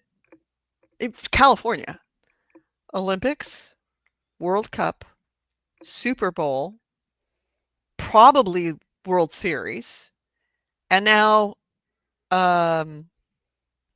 Daniel Lurie, the mayor of San Francisco, wants to bring the biggest boxing match in history to San Francisco. What boxing match is that? I have no idea. Let me see. Lurie If you say Logan boxing. Paul, I'm leaving this podcast. Lurie's plan for a record-breaking SF boxing event. Joined by UK businessman Ed Pereira of I Visit Boxing on a stage outside City Hall on Friday. This was just this last Friday. Lurie announced plans to draw a crowd of 140,000 people to the Civic Center Plaza in July for a boxing event that would be streamed globally on YouTube. Well, who the fuck is fighting? What? Mm, I don't let's care see. if you're stream. I don't care. Pereira does not have a license to promote a boxing event in California or outside funding to put on an event that would probably cost millions to produce, he told the Chronicle. He also has yet to line up the elite fighters needed to draw such a crowd. What? Then You have to create the match before you create. Yeah, it's this. Oh my god! This is all smoke and mirrors. This is well, I don't know making if it's smoke this and is mirrors. making an announcement in the hopes that you can follow through. Like he admits, I have no money, I have no fighters, I have no platform, I have no location. But what he does have an agreement with YouTube to stream 12 pay-per-view fights, including the main event in San Francisco, a partnership deeper than the standard benefits the platform offers to streamers. Yeah. It would be ridiculous if I had gone and put the YouTube logos all over my press conference and internationally because we're running an international campaign and YouTube wouldn't have signed off, Pereira said. My fights will be on I don't YouTube know. and there will be 12 of them. The world will see, and I'm excited that YouTube chose us to be their partner in this. Okay, I am giving this a 40% chance of actually happening, and if it does happen, I'm giving it a 20% chance to actually be 12 pay-per-views. At the most, it'll be like 3. Well, he's contracted to do 12 pay-per-views, and That San means Francisco is going to nothing. be one of them. That And the mayor means of San nothing. Francisco has been like, "Yeah, I'm down for it, and let's make it the biggest one in history." That means nothing. Yeah, it's facing a lot of scrutiny. But Yeah. even without that, we're talking about California is going to have in 2026 the Olympics, the World Cup. No, the Olympics aren't this year. The Olympics are in Italy this year. The Winter Olympics. No, Summer Olympics. No, Winter Olympics are this year. When are we having LA Olympics?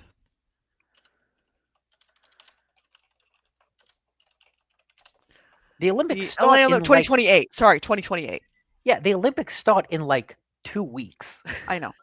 2028. We have the Olympics in 2028. So Yeah. you have the Olympics in 2020, but like in the next 2 years. But Yeah. most of it this year is the World Series. We will probably have the World Series with the LA Dodgers.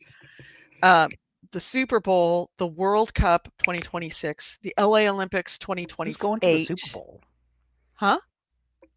Oh, the Super Bowl. We're hosting the Super Bowl. We're hosting the Super Bowl at not Levi one of the Stadium Bay Area next month. teams Yeah, is like being in 2 there. weeks, Okay. we're going to be. This is one of those things where it's like, man, I really should rent out my place as a Airbnb because it's just going to be this litany of tourists be in the Bay Area. So, yeah, there's a lot going to be a lot going on, and it has certain people in the White House very upset that there's so much going on, especially the Super Bowl. Apparently, he said it was too far. Oh. The Super Bowl is too far away. Of course, he's all the way on the West Coast. Ride No, your he's all the way in the gold-plated East jet Coast.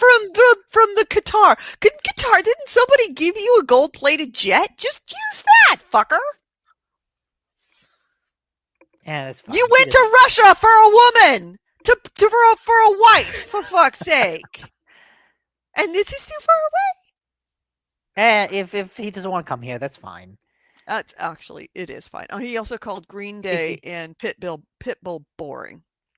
AC Wraith says, people might actually come in 2028 if they see signs of improvement. Those outside the country are refusing many U.S. events. Yeah, it'll be interesting to see what the World Cup is actually like.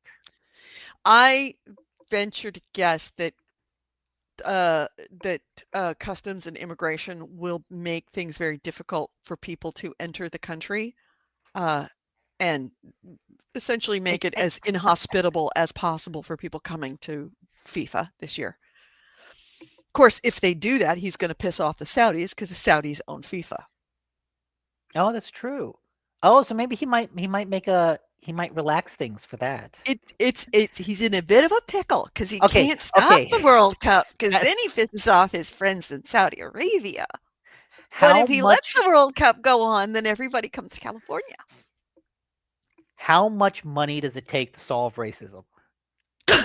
What do you mean? Why? Because he can be racist and not let anyone in, or he can let everyone in and get the money and have the Saudis give him money. Well, it's not. This has very little to do with racism. He's just pissed off that there's that the West Coast has so many venues because we're the only state in the country that has 2 different World Cup venues. No, but there's also all these foreigners coming into America. Yeah, that's true too. Did you hear that our outfielder, our star outfielder for the San Francisco Giants, Jung-Ho Lee, got detained by immigration on the way back from Korea? He went to Korea. But I'm not surprised. Back home to Korea and came back, and yeah, they detained him. Granted, they said it was not, ICE related. It was that he was missing a piece of paperwork on his forms, but he ended up being detained in immigration for a couple of days. Yeah, not surprising. All right, so that's that. Yeah. That's all I had. That's the last story that we have. Do we have anything else to talk about? No, that was all I had. That was all of the really big stuff that I had. There's a lot of smaller news. But really it's Ubisoft, Xbox, and hey, High God is out. I'm going to thank you for the suggestion of going to GOG for Fallout. I'm Oh gonna yeah, go do that's from that now, AC and Wraith. then I'm also gonna get a refund on my old the Fallout that I did buy because I can't really play it. It's not playable for me on a PC because it doesn't. Also, I think that what's the problem with it is it says it does not support controllers on PC. Hmm. And you have to download some extra special software to make controllers work. And that's what kind of made it host. On top of that, that when I finally loaded it, the start screen was like a postage stamp on my Oh laptop screen. So I think it doesn't scale for current laptops anymore. So we'll see. I'll try. I'll try to get it to yeah, work. that sounds like it's a lot of Because I issues really, that you really, would. really, really want Yeah. Chris to see the combat system because it is such a fun combat system. Yeah. Having it was nice in the Fallout series, there is a couple of scenes where you have one of those classic slow-mo, bullet following, watching head explode or arm break moments that made the Fallout combat so deeply satisfying. Yeah. When you slow down, the VAT system was great. The VAT system is one of my favorite combat systems of all time. So I miss playing VATs. Yeah. All right. Anything else? Or we shall That's close out the actually show. all I have. All right, me too. And once again, it's a 2-hour show that only needed to be an hour long, but okay, that's the way we think.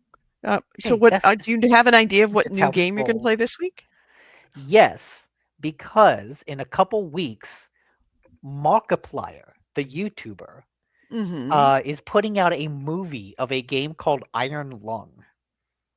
And Iron Lung is like it's like a short 2-3 hour horror game.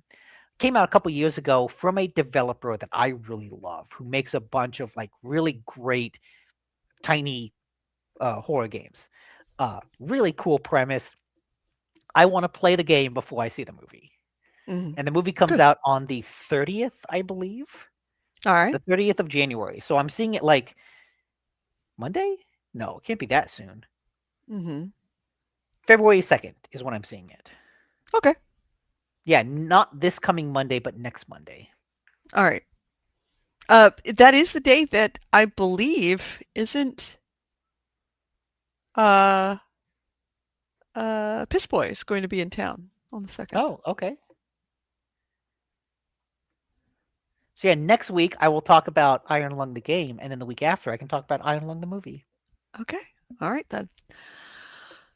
And I don't know what I'm going to be playing. I'm going to try and play some Fallout and see if I can get up running. And if not, some Winds meeting. Yes, I will play Claire Obscure. Okay, you also have to marry me and divorce me. I have to marry you and divorce you again. Yes. What the things I do for you men? Seriously. And I never did rest. The reason why we had to not do the show. Oh yeah. Ian, my brother, my idiot brother Ian, came over to come visit. So he actually came by here at Chris' house, and we went to Dave's Hot Chicken because Chris really wanted Ian to try Dave's Hot Chicken, and I got my Christmas present from him, which was my baby shoes and my mother's baby shoes. Oh. He found them in the house, and so he brought them over to me, which was Oh, kind of cool. sweet. Yeah, little baby Edie feet. Yeah. All right, so on that note, let's close this out. Yeah. You've been listening to GameHounds. GameHounds episode 806. We recorded this on Sunday. I keep forgetting it, at January 25th, 2026. I'm Edie Sellers. With me has been Nick DiNicola. Ways to get a hold of us: gamehounds.net is our website. Gamehounds@gmail.com is our email. We record the show live every Sunday at noon Pacific, 3 p.m. Eastern on Facebook, on YouTube, and on Twitch. On Facebook and Twitch, we are the GameHounds. On YouTube, we are GameHounds Vids, V-I-D-S as in videos, all one word. We would love to have you join us if you're listening to us after the fact. Please join us live. You can talk to everybody in the chat room, and I'm sorry I didn't really bring up all comments, but yeah, AC Race within the chat room. We had Ezio Helsing in the chat room. If I didn't see you, I'm really sorry. I didn't have my eyes on chat today. But thank you, AC Wraith. If we mentioned anything you would like to find more information about, like a link, please go to any of those sites. Look in the comment section.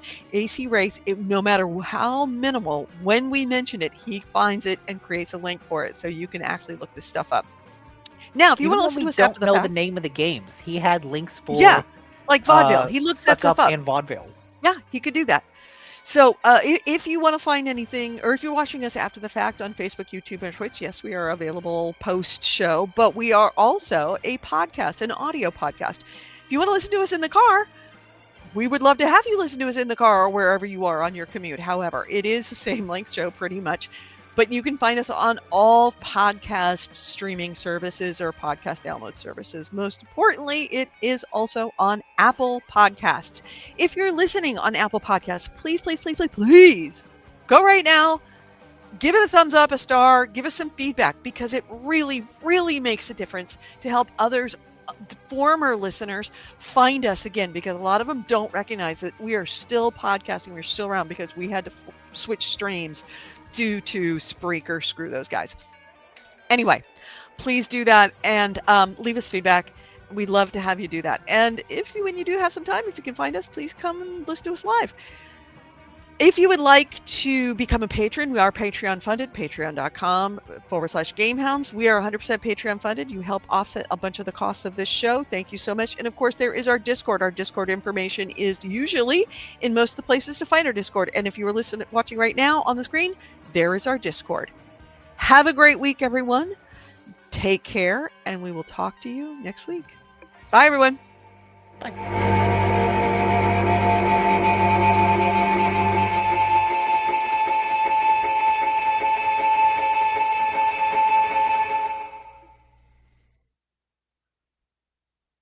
Incidentally, you will notice I have a new headset. How does it sound? Oh, you sounded really good. I didn't even think about that. Yeah, new headset. Yeah. It was on sale. That's why it's on Amazon. You know how like the different colors can be cheaper. This was the cheapest color. But yeah, SteelSeries. It's actually nice because it is USB-C and USB-A. It actually comes with a USB-A adapter, so it can be wired and wireless. And so far, I'm pretty happy with it, because it seems that, and I had to get the 3X wireless because I think that was it Bluetooth 5 does not work with Chris's computer, which is why I was having problems with the Bluetooth on some of the headsets. Like Claire's headset won't work on either of his computers because I think they're Bluetooth 2.4. But weird. Because it's got a little dongle that you can plug in, it works well. And it seems to be, and I like it because unlike your headset that I bought, the expensive one that I bought you and me, that one that pooped out in the middle of your show because you didn't charge it, that one, correct. Unlike that one, I can actually hear my own voice in this headset. Is that a good thing? Yes, because that way otherwise I'll start yelling. I don't know if you noticed, but I'm not yelling like I normally do, because your brain says you need to talk louder so that you can hear yourself in your headset. I've never had a headset. It's got a feedback into the headset. But yeah, that's also how you make sure that like the audio streams are synced up perfectly, because if you're off even just a little bit. Yep, exactly. So I'm pretty happy with this, and it was not that expensive. I think it was like $60 on sale, and I'm not unhappy with the way it sounds. It doesn't sound as good as my microphone, which I'm hoping to move over fairly soon into the new place. It's not as good as my microphone, but it is definitely I'm happy with, and it wasn't that expensive. So good. Sounds clear, quiet. There's no background noise. Yeah, it's apparently says, designed for Xbox. oh, Although I don't play Xboxes anymore.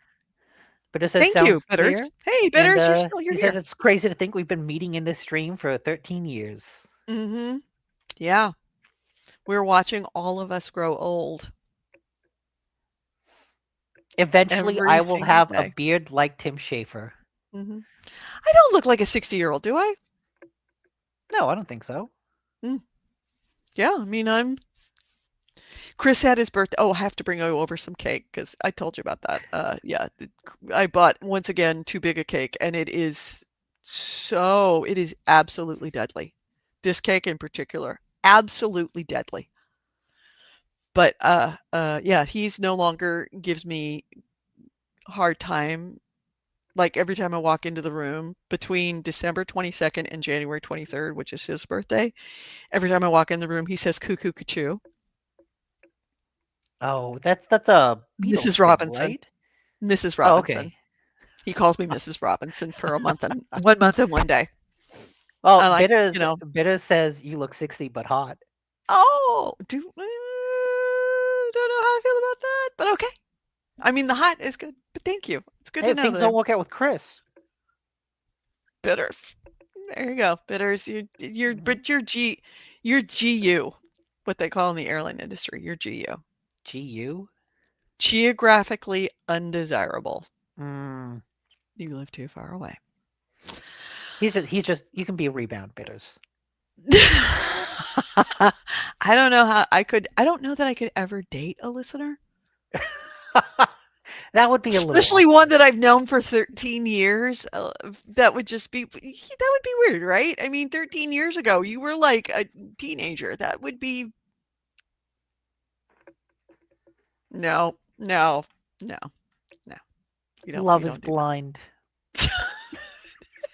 Yeah, but it can still feel, and that's the problem.